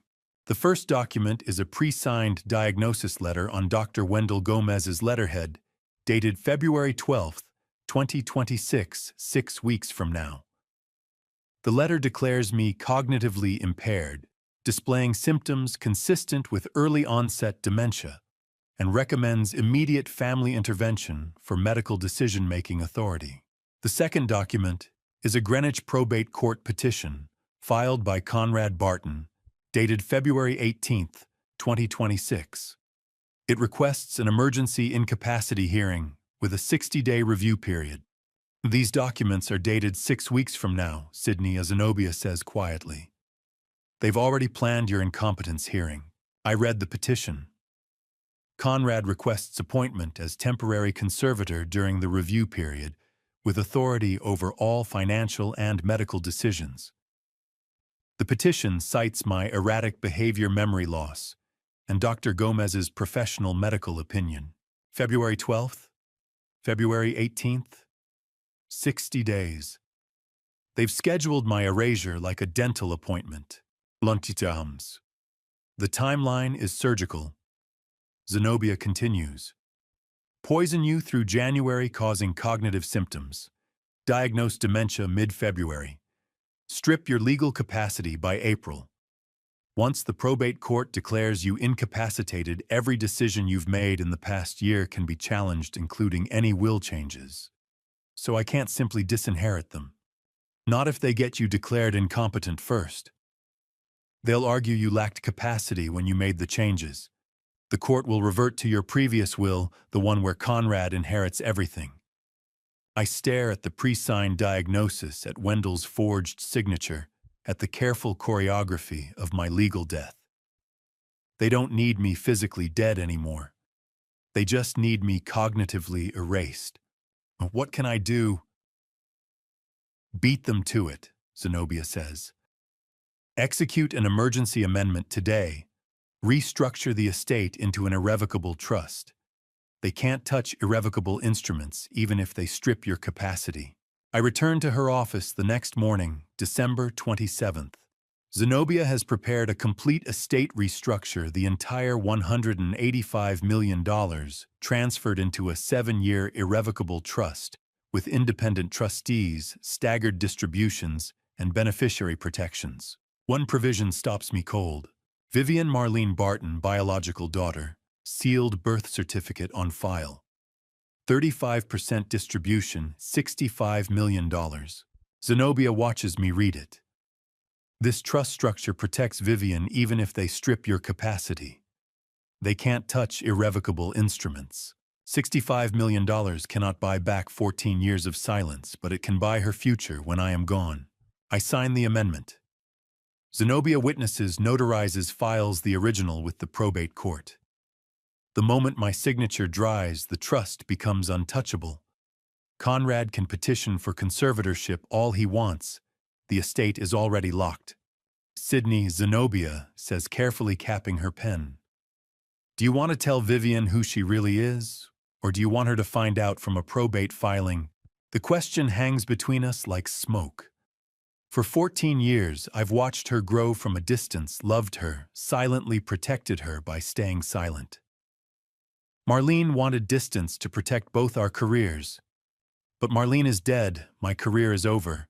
And the conspiracy targeting my family now includes the daughter no one knows is mine. I don't know, I say. Zenobia opens her mouth to respond. Then her eyes shift to something behind me, and her expression changes. I turn. Through the gap in the partially open door, I see Vivian's reflection in the hallway mirror. She's frozen mid-step, one hand raised to knock documents clutched in her 15-year-old hands. Denise must have sent her with paperwork. Her face shows she heard enough to know her entire life is a lie, but not enough to know I am her father. Her eyes are wide, her breathing shallow, her whole body rigid with the shock of overhearing words that shatter identity. Zenobia's question still hangs in the air. Do you want to tell Vivian who she really is? Before I can stand, before I can explain, before I can say anything, Vivian runs. I hear Tanya's footsteps on the bedroom carpet at 11:30 and keep my breathing slow and regular while her shadow crosses the moonlight toward my bed. 7 days since Vivian ran from Zenobia's office. 7 days of silence between us, though she still serves breakfast and clears plates as if nothing shattered. Tonight she left my bedroom door unlocked. Tanya moves with practiced quiet, her silhouette dark against the window. She's carrying something small in her right hand, a syringe, the needle catching silver light for half a second before she angles it downward. I force my breathing to stay deep, and even my eyelids relaxed, my body loose under the blankets. She reaches the bedside, stands there for 10 seconds, maybe 15, watching my chest rise and fall, testing whether I'm truly asleep or only pretending. I've spent 40 years reading liars in courtrooms. Tonight I become one. Her hand pulls back my sleeve with gentle precision, exposing my left shoulder. The air feels cold against my skin. She uncaps the syringe with her teeth. I hear the tiny plastic click and positions the needle against my deltoid muscle. For Gregory, my love. She whispers, her mouth so close to my ear, I feel her breath. You took him from me 14 years ago, and now I take everything from you. The needle slides in. The sting is sharp, immediate, spreading into a burn as she depresses the plunger. 80 units of insulin, Irving warned me yesterday, enough to drop my blood sugar to fatal levels within 2 hours. Enough to make my death look like undiagnosed diabetes or cardiac failure. She keeps the needle in for 3 full seconds after emptying the syringe, ensuring complete delivery. Professional, clinical. Then she withdraws it, slowly caps it again, presses 2 fingers against the injection site to prevent bleeding. This is kinder than you deserve, she whispers. You'll just slip away in your sleep. No pain, no struggle. More mercy than you ever showed him. She strokes my forehead once with cold fingers. A gesture almost tender, almost loving. Then she steps back, tucks the empty syringe into her robe pocket, and crosses the room with the same careful silence she brought. The door closes with a soft click. I wait 30 seconds. 40. Count my heartbeats to be certain she's not returning. Then I open my eyes and reach under my pillow for the phone that's been recording since 11:15. The audio is perfect. Her whisper came through clear, "For Gregory, my love, you took him from me 14 years ago." The timestamp shows 11:31 p.m. January 3rd, 2026. Attempted murder recorded, confession, motive declared. I check my shoulder in the bathroom mirror. A small red puncture mark already darkening into a bruise. She injected me with something, but the insulin Irving planted for her to find this afternoon was actually saline. Harmless. We switched every insulin vial in the house yesterday while she was in Greenwich. I replay the recording twice more, listening for details. Her voice breaks slightly on Gregory's name. Genuine grief or performed grief, so practiced, it sounds genuine. Either way, it's a name I've never heard in any of Irving's files, any of Zenobia's documents, any of the conspiracy flowcharts mapping 14 years of revenge. Who is Gregory? And how many more ghosts does this family bury? I pull up Irving's encrypted database on my phone, search every variation, Gregory, Greg. Cross-reference with Tanya's maiden name, Kellerman, with Sylvester Dunn's known associates, with the dates she mentioned, 14 years ago, 2012. Nothing. Whoever Gregory is, he exists outside the documented conspiracy. Which means there's another layer I haven't uncovered, another victim whose death I apparently caused, without knowing, another branch of revenge I never saw coming. I'm still searching when I notice the shadow near the doorway. Vivian steps into the moonlight, wearing her white nightgown and the dove locket she never removes. She's barefoot, silent, her dark hair loose around her shoulders. For the first time since Hartford, she looks directly at me. "I swapped her insulin vial with saline this afternoon, sir," she whispers. She just signed her own sentence. She crosses to my bed, her 15-year-old face calm and focused. Opens the dove locket with careful fingers. Inside, where I expected a photograph, there's a tiny camera lens still recording. The red light blinks once, twice. "The locket has a camera," she says. I recorded everything, the injection, the whisper, her face. Multiple angles when I combine it with your phone audio. I stare at her. At Marlene's dark eyes in a younger face, at the analytical precision in how she planned this surveillance, at the ruthless protection she's offering without being asked. You knew she was coming tonight. I've been tracking her schedule for 3 weeks. Every third night she comes to your room at 11:30 and stands beside your bed for exactly 4 minutes. Tonight was different. Tonight she brought the syringe.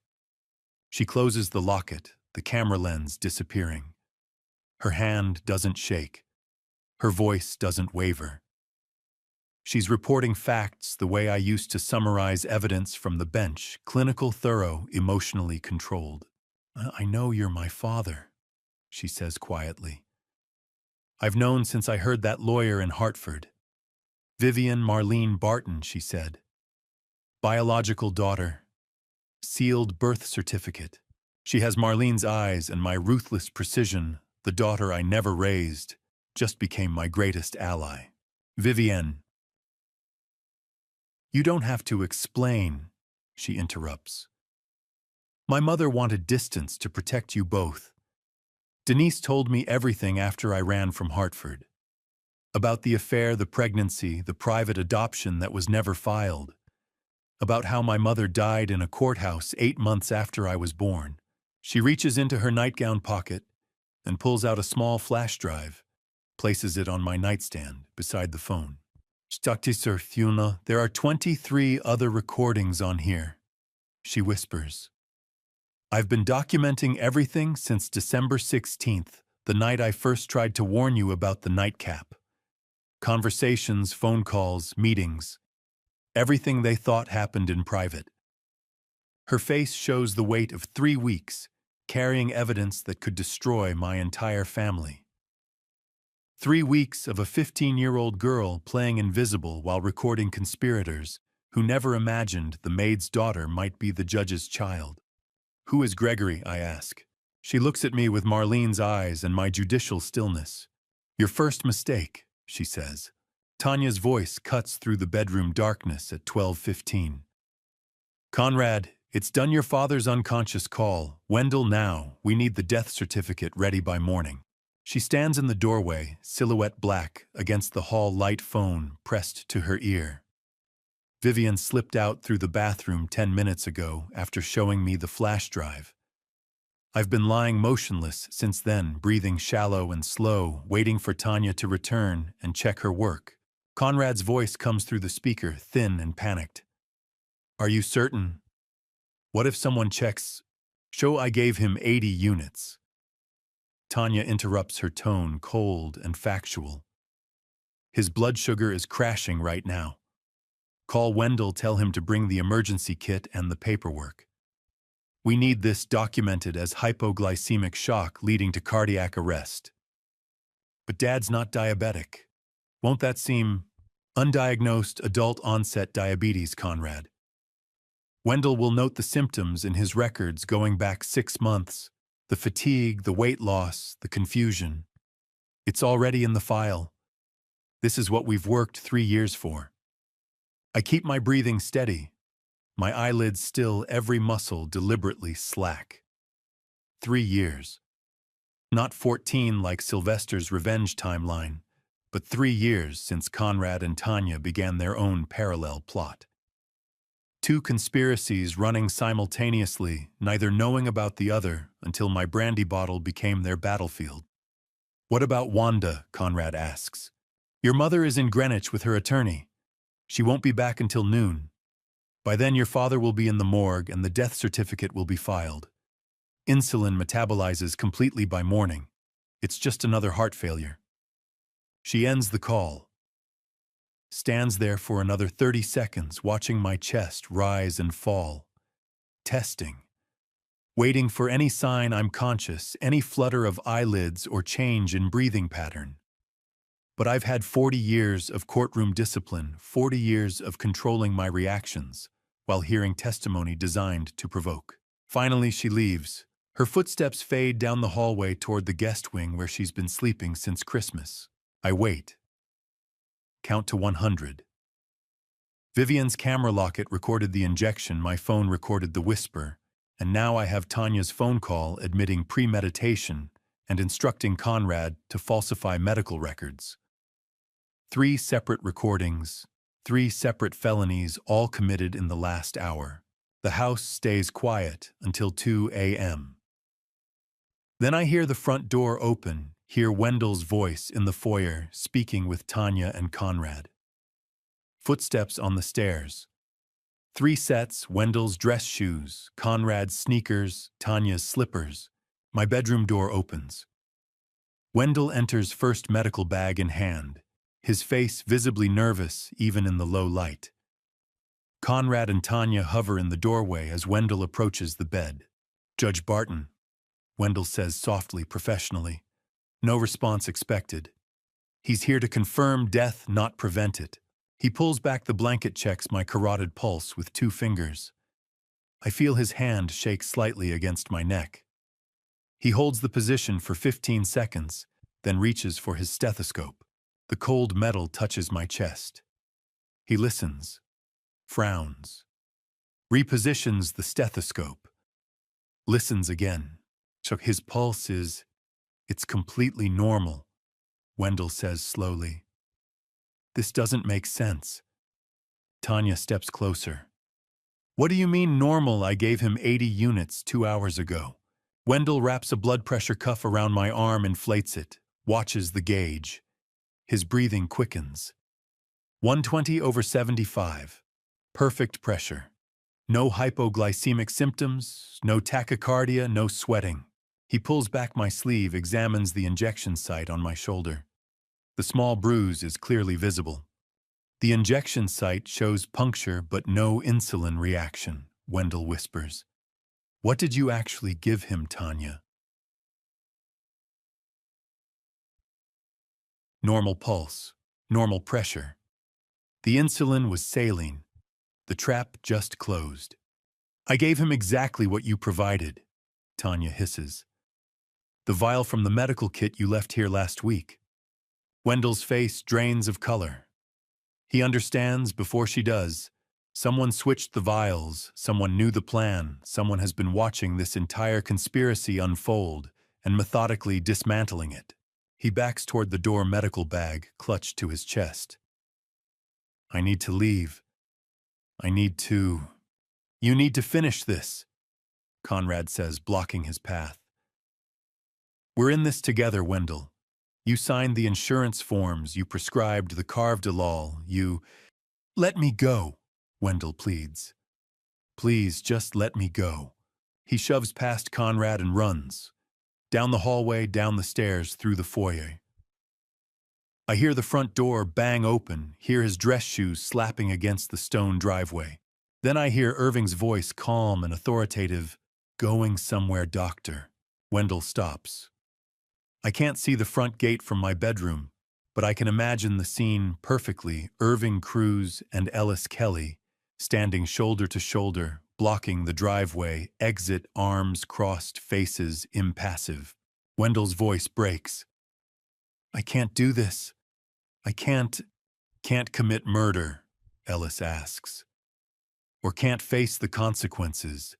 Could I owe him 1.2 million, Wendell sobs. "I have no choice. He said he'd ruin my practice, destroy my family.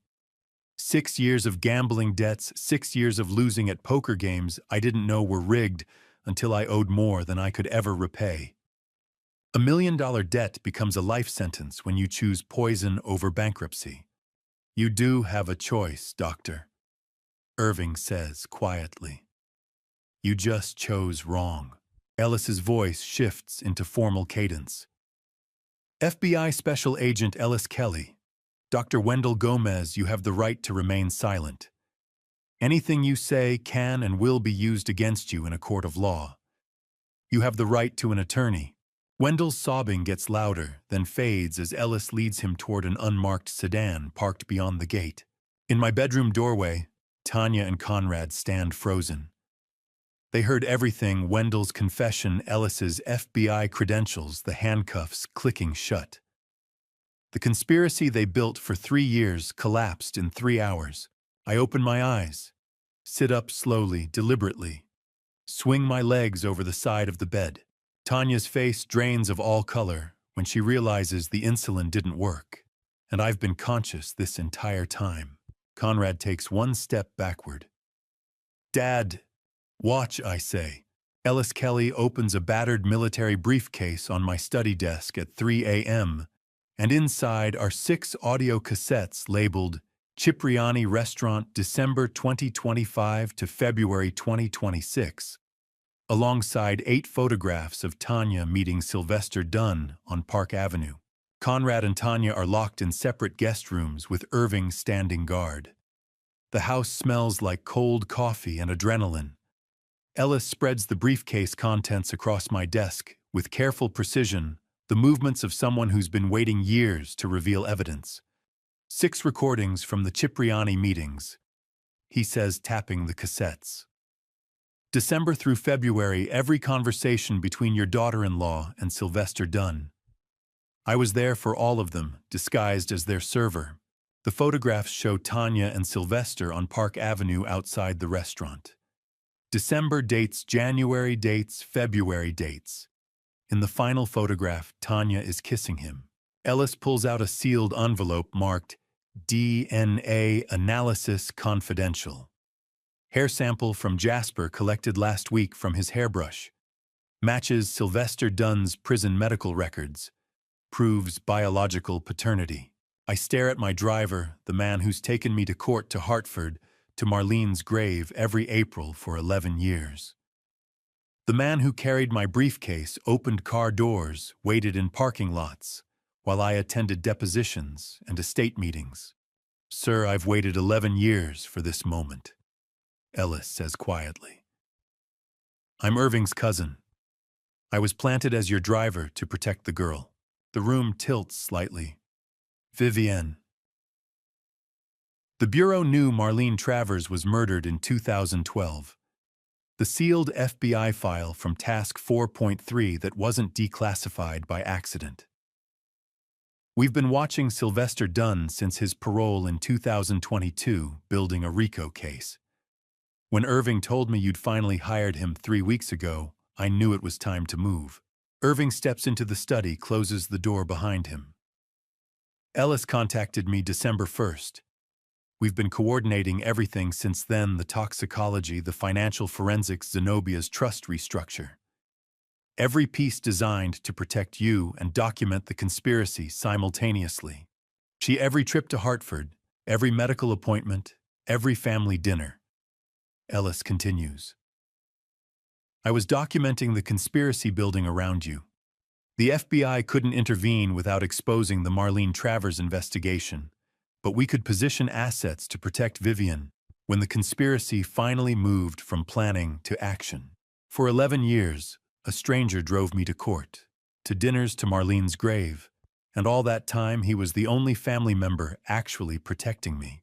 At 3:45 a.m., a black sedan pulls through the front gate. A woman exits carrying 2 aluminum cases marked FBI evidence. She's 46, sharp-featured, wearing a navy pantsuit and credentials clipped to her belt. Ellis meets her at the study door. Special Agent Zara Graves, Ellis says. White-collar crime division RICO conspiracy specialist. She's been running this investigation since 2022. Zara shakes my hand with a grip that's professional and brief. Judge Barton, I apologize for the early hour, but we have a narrow window before your family realizes Dr. Gomez isn't coming back. She opens the aluminum cases on my desk. Inside are evidence bags, recording devices, chain of custody forms. She reviews Ellis's cassettes, Irving's financial documents, and connects a laptop to play Vivian's Lockett recordings. The audio of Tanya's insulin injection fills the study. For Gregory, my love, you took him from me 14 years ago, and now I take everything from you. Zara pauses the playback. 3 insurance policies totaling $37 million across state lines gives us wire fraud. The RICO connection to Sylvester Dunn's 2012 securities fraud conviction seals federal jurisdiction. Judge Barton, your family committed conspiracy to murder a federal judge retired, but still protected under Title 18. Grigor, I say. Who is Grigori? We're still investigating that name, Zara admits. It doesn't appear in any of Sylvester's known associates or Tanya's background checks, but we have enough without that piece. She catalogs the evidence: 47 prison visit logs, forensic genealogy proving Jasper's paternity, 7 mortgage forgeries, 2 fraudulent insurance policies, 23 Lockett recordings, 6 Cipriani cassettes, Wendell's prescription records, and tonight's attempted murder with premeditated phone call. Sufficient for 4 federal warrants, she concludes. Tanya Barton, Conrad Barton, Sylvester Dunn, and one more. At 5:30 a.m., Wendell Gomez sits in my study with his attorney waived and his confession ready. He's aged a decade in 3 hours, face gray hands, shaking voice barely steady. I prescribed 7 different compounds over 8 months, he says, sliding a handwritten list across the desk. Amiodarone in March, warfarin in May, carvedilol in December. All at toxic doses, all disguised as standard cardiac care. Zara records every word on federal equipment. Who coordinated the prescriptions? Marcus Rourke, Wendell says. Sylvester's attorney. He's the money intermediary, the communications channel. I never spoke to Sylvester directly, everything went through Marcus. Marcus Rourke. The name registers immediately, a Manhattan defense attorney, known for representing organized crime figures, disbarred in 2019 for witness tampering, reinstated on appeal in 2023. If Sylvester used Marcus as his intermediary, the conspiracy has a legal architect. Tanya promised me $3.8 million after you died. Wendell continues, his voice breaking. She said it was a consulting fee for a state medical certification. The payment was structured through Marcus's escrow account to avoid detection. He submits his phone records, 23 calls to a number registered to Rourke Law Associates. Submits a spreadsheet showing payment schedule: $1.2 million on death certificate filing, $1.3 million on probate opening, $1.3 million on estate closure. I documented everything because I knew someday I'd need leverage, Wendell whispers. I'm a doctor, not a criminal. I got trapped by debt and fear, but I'm not stupid. 7 prescriptions, 23 calls, $3.8 million, 4 warrants. Zara closes her evidence cases at 5:43 a.m. and stacks 4 manila folders on my desk, each labeled with the name Tanya Barton, Conrad Barton, Sylvester Dunn, Marcus Rourke. Shokri. We execute at 6 p.m. tonight, she says, checking her watch. Coordinated arrests. Tanya and Conrad hear Sylvester at his parole residence in Albany. Marcus at his Manhattan office. Until then, Judge Barton, you are the last person they touch. After that, it's our business. I look at the 4 folders. My daughter-in-law, my son, the man who murdered Marlene, and the lawyer who made it all possible. What happens if they run? I ask. Zara smiles. They won't get the chance. The antique crystal chandelier casts fractured light across the anniversary dinner table at 6 p.m., while a piano trio plays Chopin and Tanya Barton smiles at me as though she didn't try to kill me 72 hours ago.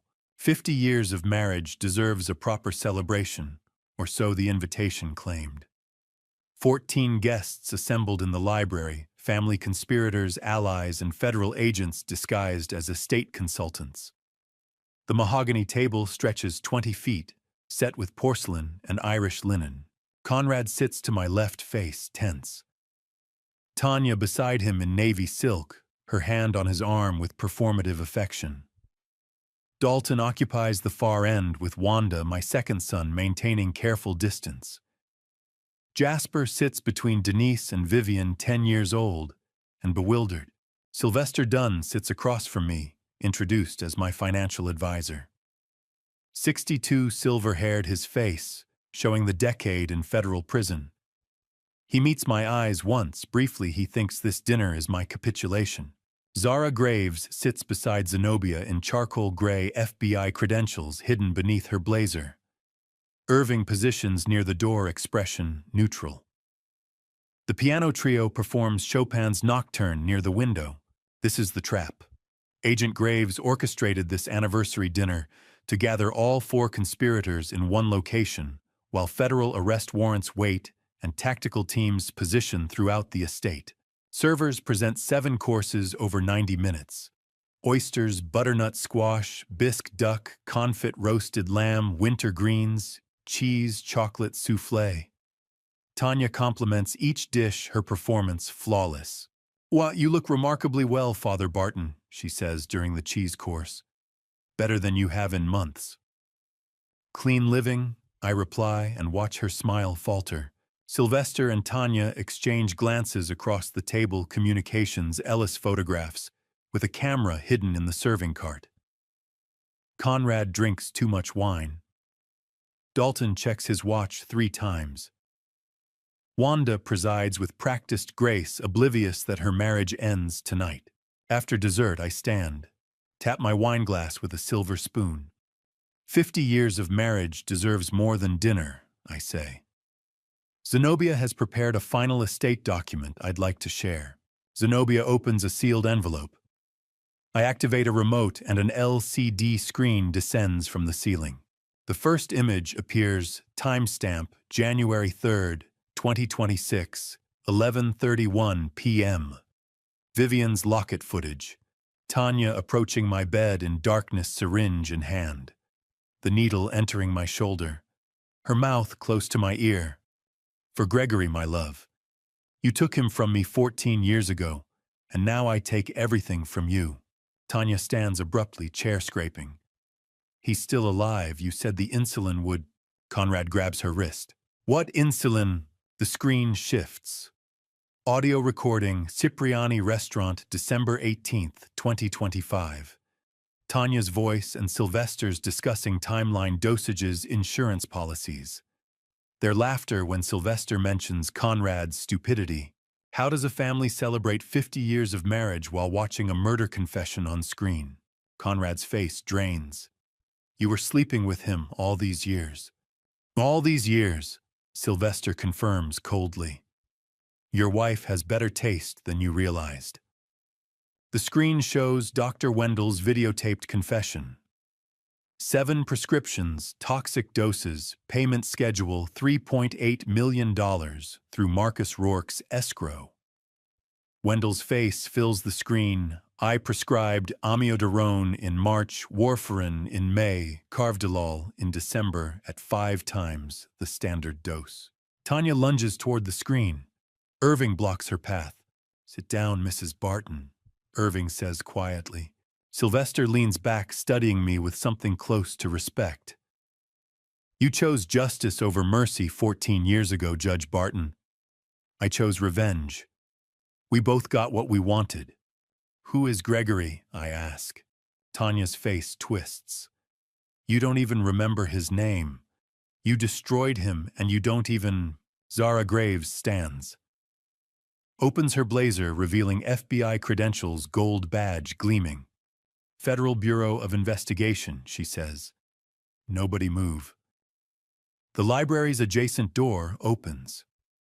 FBI agent Reyes enters, first tactical team leader coordinating the arrests. 4 agents behind him with weapons drawn and vests marked FBI.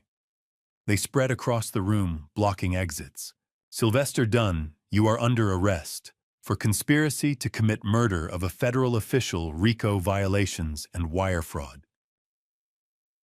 Tanya Barton, you are under arrest for attempted murder, conspiracy, and wire fraud.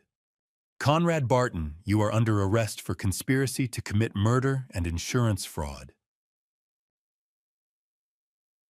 Dalton Barton, you are under arrest for accessory, after the fact, and money laundering. Dalton stands slowly, showing no surprise. My second son, who maintained careful distance, who handled offshore accounts and shell companies I never knew existed. The conspiracy had 3 Bartons, not 2. The piano stops mid-note. In that silence, I hear what I've waited 14 years to hear, the sound of my family's conspiracy ending. Handcuffs close. 4 sets simultaneously, metallic clicks echoing across library walls. Agent Reyes reads Miranda rights while 3 agents escort Sylvester, Tanya, Conrad, and Dalton toward the door. Tanya turns back once. Gregory would have destroyed you if he'd lived. The piano trio sits, frozen hands hovering over keys. Jasper watches his mother being handcuffed, his 10-year-old comprehension struggling. He looks at Vivian, whispers something I can't hear.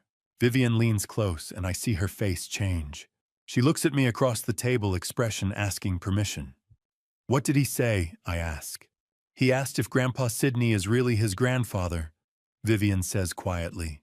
Before I can respond, before I can explain genetics and paternity, and the truth that will rewrite this child's identity, Wanda stands. I want a divorce, she says. Conrad and I stand behind the one-way mirror at Greenwich Detention Center, watching Tanya in orange jumpsuit. And when the federal prosecutor asks for her statement, she smiles directly at the glass, as though she can see her husband's face. Wanda's divorce announcement still echoes in my head from last night. Jasper's question about whether I'm really his grandfather went unanswered as the FBI escorted 4 conspirators from the library. This morning, Conrad asked if I'd come with him to watch Tanya's interrogation. I said yes. Some truths require witnesses. The interrogation room smells like disinfectant and desperation. Tanya sits at a metal table, hands cuffed to a steel ring, her navy silk replaced by institutional orange. The federal prosecutor, a severe woman in her 50s, arranges documents with methodical precision.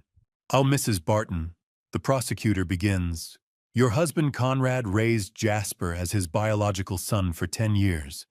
Is Conrad Barton the biological father?" Tanya's smile widens. She angles her face toward the one-way mirror, toward where Conrad stands frozen beside me.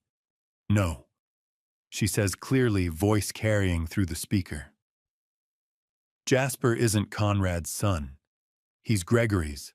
Conrad's breathing stops. "Gregory," the prosecutor repeats, consulting her notes. "We have no record of anyone named Gregory in your background check." "Gregory is Sylvester's real name," Tanya says, still smiling at the glass. "Gregory Sylvester Dunn. He uses his middle name professionally, but I call him Gregory. Called him Gregory when I visited Attica Correctional Facility 47 times between 2013 and 2022.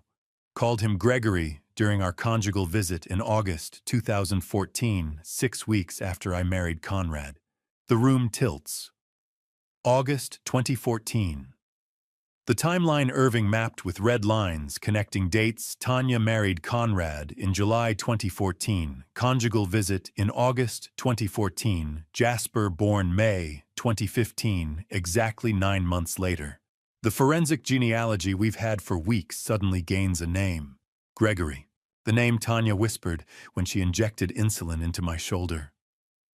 For Gregory, my love, you took him from me 14 years ago. Not a separate victim, not another ghost. Gregory is Sylvester Dunn. How you raised another man's child for 10 years, Conrad. Tanya says to the mirror, her voice honeyed with malice. How does it feel to be the fool in this family? Every bedtime story, every school play, every father-son breakfast, you were parenting Gregory's child while I was planning to kill your father and collect millions. Conrad staggers backward. His shoulder hits the concrete wall, then his knees buckle and he collapses sideways off his chair. The observation room guard moves to help him up, but Conrad waves him away, staying on the floor, his face drained of everything. For Gregory, my love. Tanya continues reciting her own whisper. That's what I said when I injected your father with what I thought was lethal insulin. Now you know who Gregory is. Now you know your entire life was a performance I staged while loving someone else. The prosecutor signals to end the session. The speaker cuts off. Conrad stays on the floor. Gregory, Sylvester, the same man. 9 years of lies condensed into one name. Irving and I return to Sterling Manor at 6 p.m. The study feels too quiet after last night's arrests, after the crystal chandelier and piano and handcuffs. Irving places a manila envelope on my desk, stamped Quest Diagnostics DNA Paternity Analysis. Results came back this afternoon, he says. Hair sample from Jasper collected last week by Ellis reference samples from Conrad and from Sylvester's prison medical file. I open the envelope. The report is clinical, thorough, definitive. Alleged father. 1 Conrad Barton excluded. Probability of paternity 0%. Alleged father 2. Gregory Sylvester Dunn not excluded. Probability of paternity 99.97%. Conclusion: Gregory Sylvester Dunn is the biological father of Jasper Barton. Conceived during documented conjugal visit August 12, 2014, Attica Correctional Facility. So this makes Jasper legally entitled to nothing from your estate, Irving says quietly. He has no blood relation to you. Conrad isn't his father. You're not his grandfather. The irrevocable trust you executed protects Vivian, but Jasper has no claim. I stare at the Quest Diagnostics letterhead. 10 years old. A child who calls me grandpa, who sits at my breakfast table, who asked last night if I'm really his grandfather. A child whose mother tried to murder me, whose biological father orchestrated a 14-year revenge conspiracy, whose legal father raised him believing in a family that never existed. The study door opens. Wanda enters, still wearing the formal dress from last night's anniversary dinner. She crosses to my desk, takes the DNA report from my hands without asking permission, and reads it completely in silence. When she finishes, she places her palm flat on the paper. Her hand covers the excluded verdict, the 0% probability, the genetic evidence that Jasper is Sylvester's child. This child is not at fault. Wanda says, her voice steady and clear. This child did not choose his parents. This child did not plan conspiracy or poison or fraud. This child is still our grandson if we choose to love him. Irving shifts uncomfortably. Mrs. Barton, the DNA is definitive. The DNA is irrelevant, Wanda interrupts. You refused mercy to Sylvester in 2012, Sydney, and it destroyed everything. I won't refuse mercy to Jasper now. He's 10 years old. He watched his mother arrested last night. He asked if you're his grandfather. because he needs to know if anyone still loves him. She looks at me with the same expression she wore 50 years ago when we married. Determined, uncompromising, choosing grace over judgment.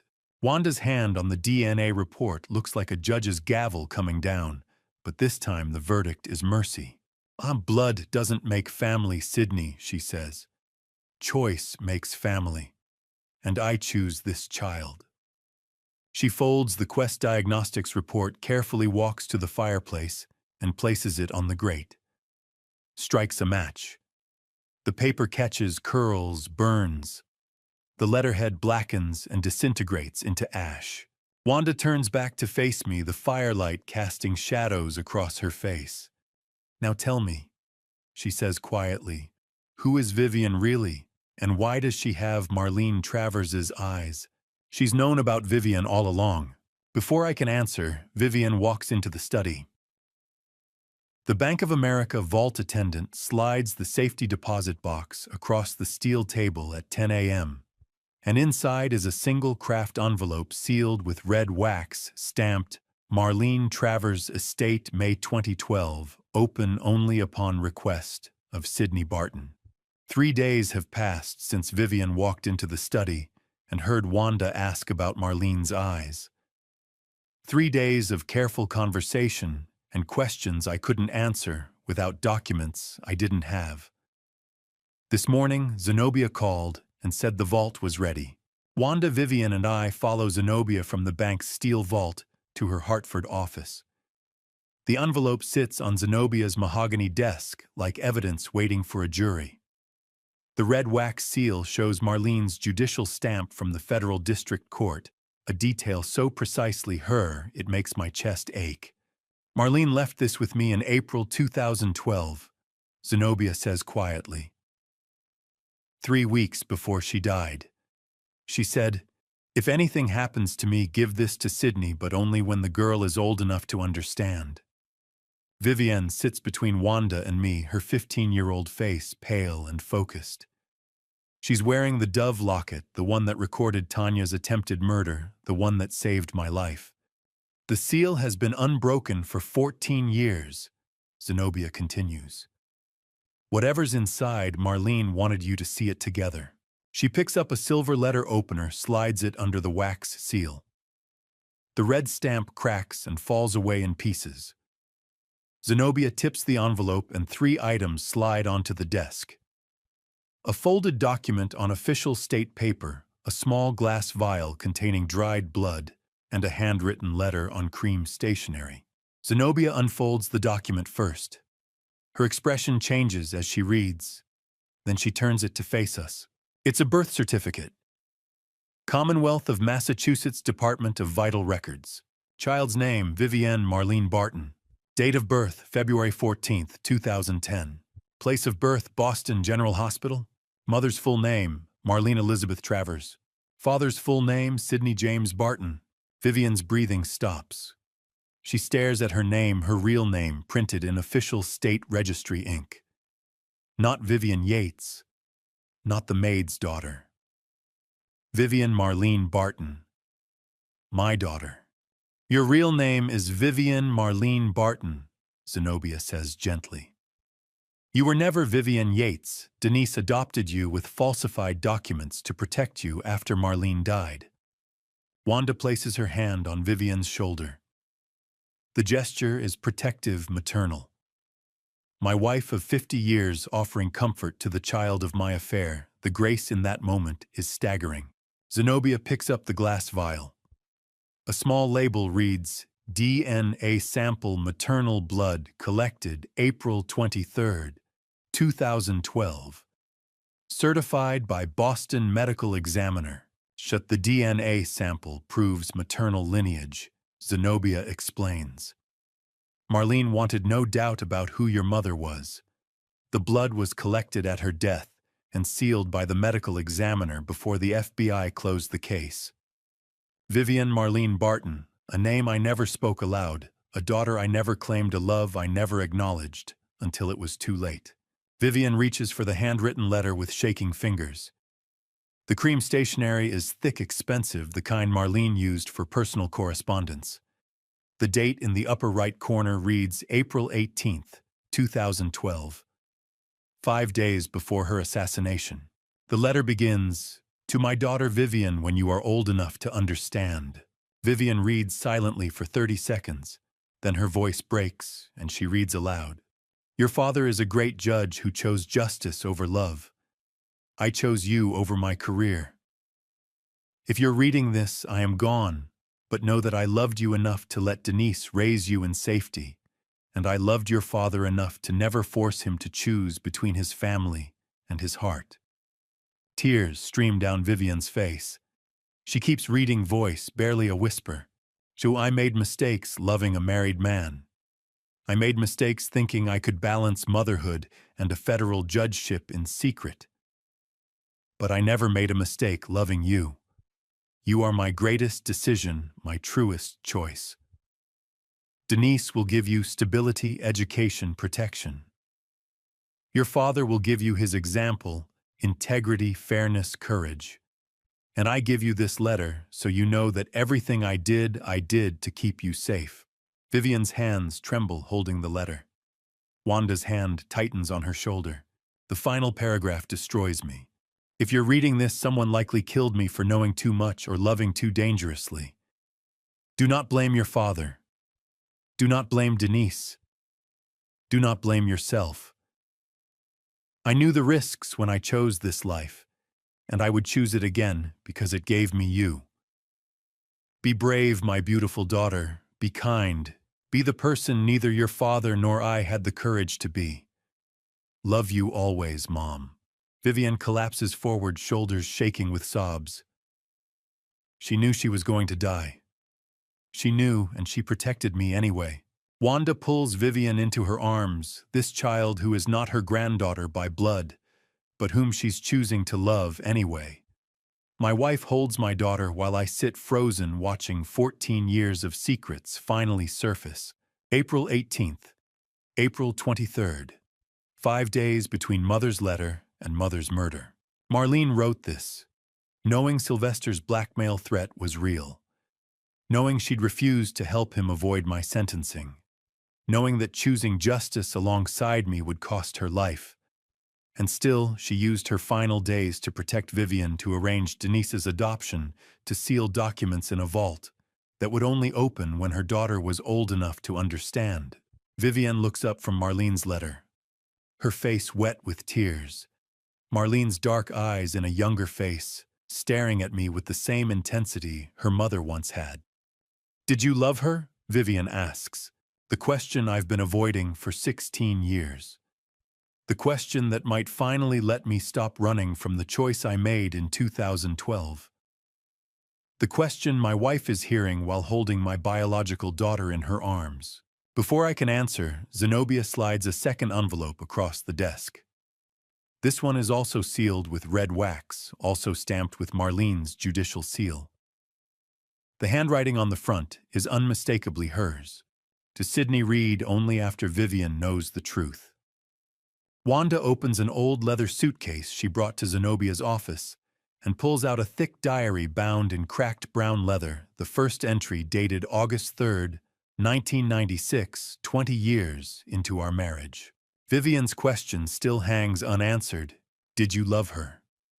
But before I can speak, Wanda sets the diary on Zenobia's desk beside Marlene's unopened letter and says quietly, "I knew from the beginning, Sam. I knew about Marlene. I knew about the child. And I stayed because I loved you." The diary is worn, pages yellowed and swollen with years of ink. Wanda opens to a random entry, March 2009, and her handwriting fills the page. "Sydney came home late again tonight, smelling like perfume that isn't mine. He thinks I don't notice. I notice everything. But I love him, so I stay." She flips forward. November 2015. The new housekeeper, Denise, brought her daughter to work today. 5 years old, dark hair, dark eyes, Marlene Travers's eyes. I looked at that child and knew immediately whose daughter she really is. I wanted to hate her. Instead, I held her hand and taught her how to set the dinner table. Vivian stares at Wanda, tears streaming down her face. You knew all this time. I loved you as if you were my own daughter, Wanda says, reaching across to take Vivian's hand. I was just waiting for your father to have the courage to tell me the truth. 11 years I waited, loving both of you, watching you grow. She closes the diary. 30 years of entries documenting everything: your affair, Conrad's childhood cruelty starting when he was 12, Dalton's distance, Tanya's manipulations. I saw it all and stayed because walking away was easier than staying, and I don't do easy. 30 years of diary entries, and everyone says the same thing: I knew, I stayed, I loved you anyway. 2 days later, we stand in Greenwich probate court, while a family judge asks 10-year-old Jasper who he wants to live with for the next 18 months, while his parents serve federal sentences. Jasper sits in the witness chair wearing a suit. Wanda bought him yesterday, his dark hair combed carefully, his face showing confusion and grief in equal measure. The probate judge, a severe woman in her 60s, speaks gently. Jasper, your mother and father will be away for a while. The court needs to know, who do you want custody with? Jasper looks at Vivian sitting in the gallery, the girl he thought was the maid's daughter, who he now knows is his biological aunt. The girl he calls Sasha because he couldn't pronounce Vivian when he was 3. Then he looks at Wanda, who's been his grandmother for 10 years, regardless of DNA. He reaches for Wanda's hand. I want to stay with Grandma and Grandpa and Sasha, he says quietly. She saved Grandpa's life. She's brave. I want to learn to be brave like her. On the courtroom video screen, Tanya watches from Greenwich Detention Center. Her orange jumpsuit is wrinkled, her face bare of makeup, her expression destroyed.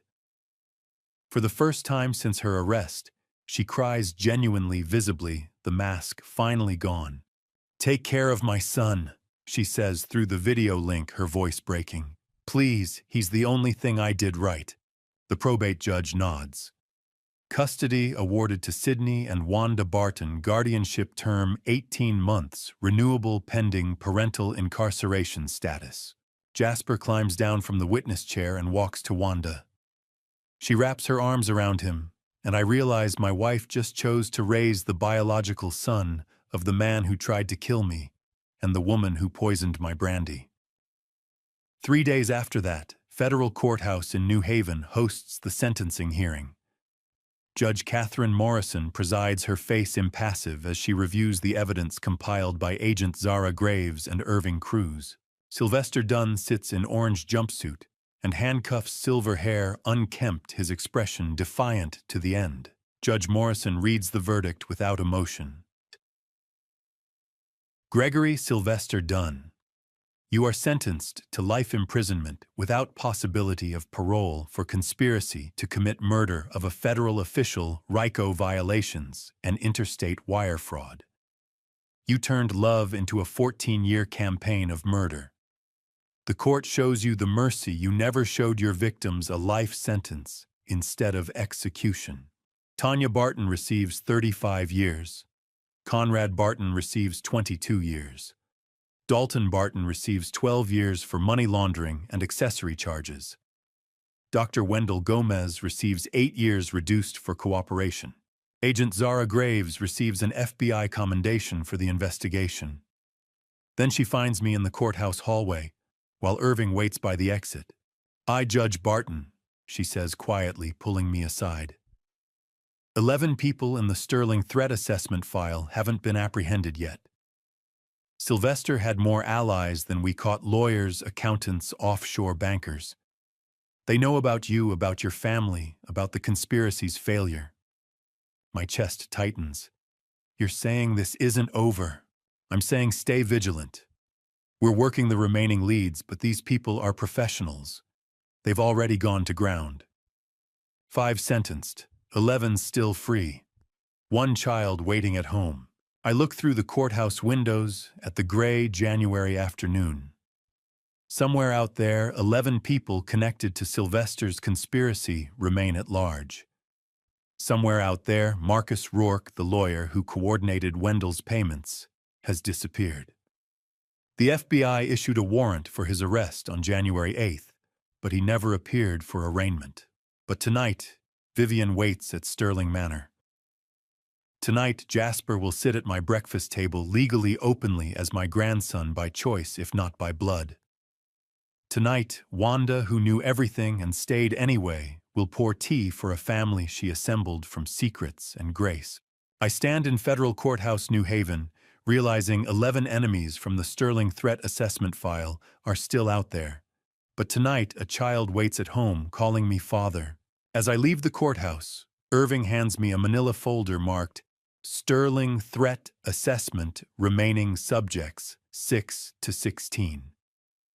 I open it in the car. Inside are 11 photographs of people I don't recognize, but the first name stops my breath. Marcus Rourke, attorney, last seen January 8, 2026, failed to appear for federal arraignment. Current location unknown. He's still out there and he knows everything. The sunrise through Long Island Sound windows smells like Earl Grey tea and sounds like Vivian's laughter teaching Jasper to boil water 5 weeks after the sentencing. This is the first morning I wake without checking the security cameras. Marcus Rourke is still out there. 11 names from the Sterling Threat Assessment file remain uncaught. The FBI calls weekly with updates that never contain arrests. But this morning, Jasper is measuring loose tea leaves in the kitchen where Tanya once poisoned my nightcap, and Vivian is showing him how to heat water to exactly 95 degrees Celsius. And I am learning what it means to live with vigilance instead of fear. I sit at the kitchen table with documents Zenobia delivered yesterday. The ink is still wet on the final signature, establishing the Patricia Lawson Samuel Sterling Justice Trust, $95 million, dedicated to human trafficking victim support. Named after my grandparents, who built this manor in 1952. Wanda reads over my shoulder. Your grandmother would have loved this. She always said Sterling Manor was too big for one family. It was never meant to hold just us, I say. It was meant to shelter those who need sheltering. The trust deed outlines the transformation. Sterling Manor's right wing will be renovated into a halfway house for 12 immigrant women starting March 2026. The construction permits are approved. The architects hired the first residents already selected by the New Haven Refugee Center. The house that nearly became my grave will become someone else's sanctuary. Vivian places a Yale Law School acceptance letter on the table beside my coffee. The envelope is thick, official, embossed with the university seal. Class of 2030.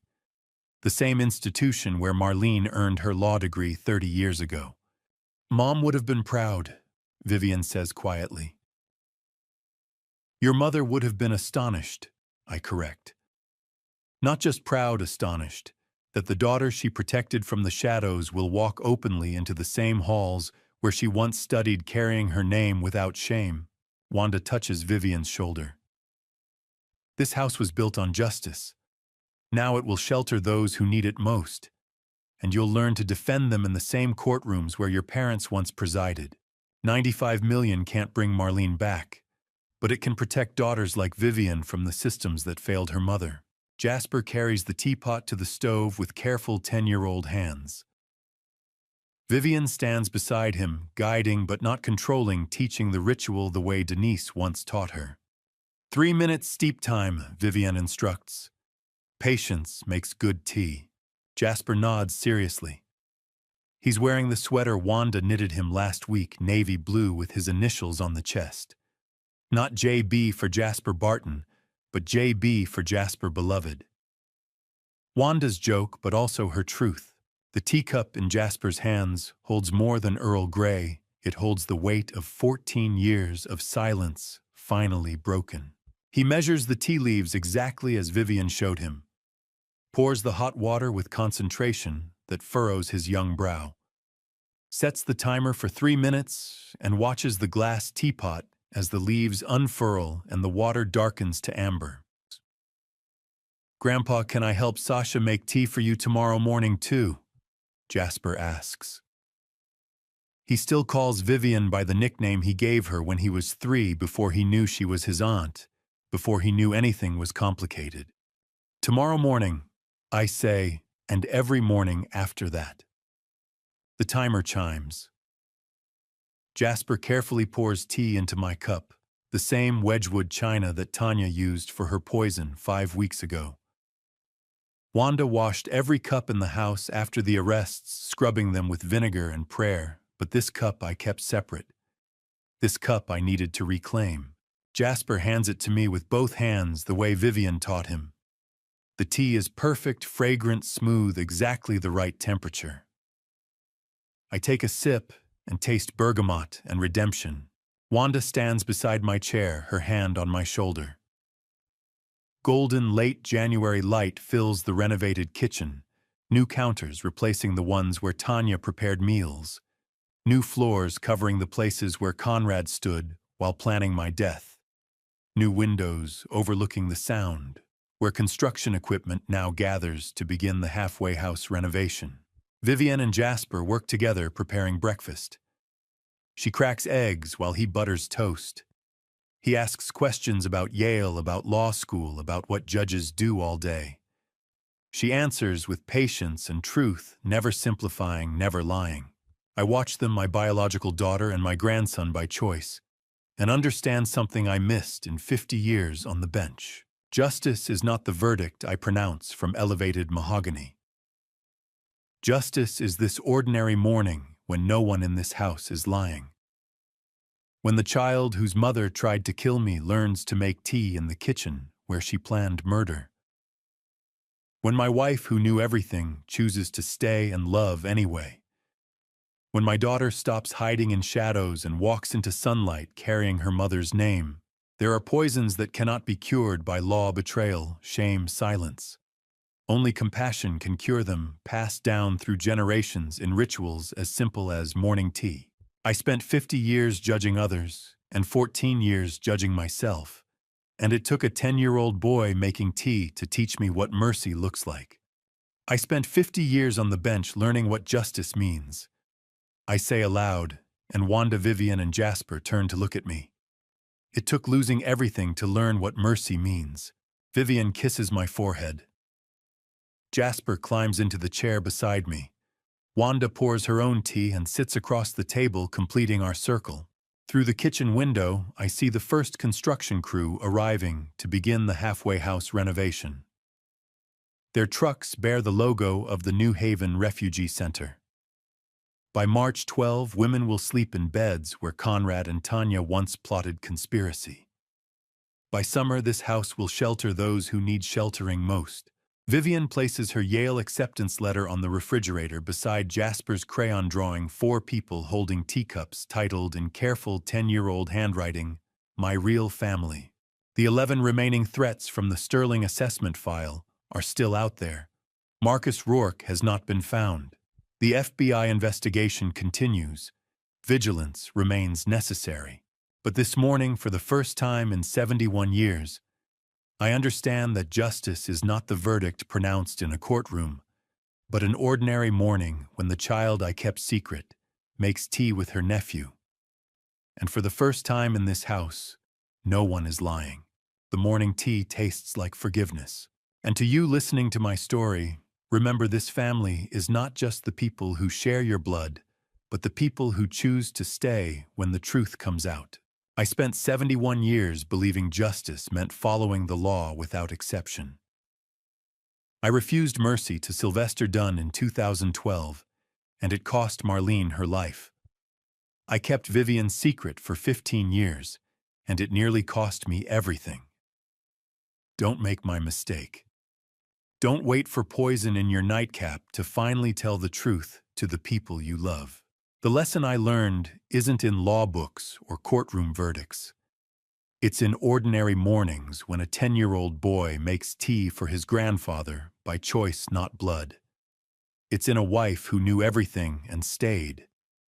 It's in a daughter who protected me when I lacked courage to claim her. I believe God put me through this darkness to teach what I failed to learn in 50 years on the bench. Mercy is not weakness. Forgiveness is not surrender. And family is what you build when you stop lying. If this story moved you, I'd love to hear your thoughts in the comments below. What would you have done in my place? Would you have forgiven your family? These grandpa stories aren't just mine. They're lessons we all share. If you know someone who needs to hear this message, please share it with them. And if you'd like more grandpa stories like this one, subscribe to Dad's Revenge Stories. Thank you for staying until the very end. Your presence here means more than you know. One final note: certain details in this story have been adapted for storytelling purposes, but the heart of the message, the lesson about mercy, truth, and family, is what I hope stays with you long after this video ends.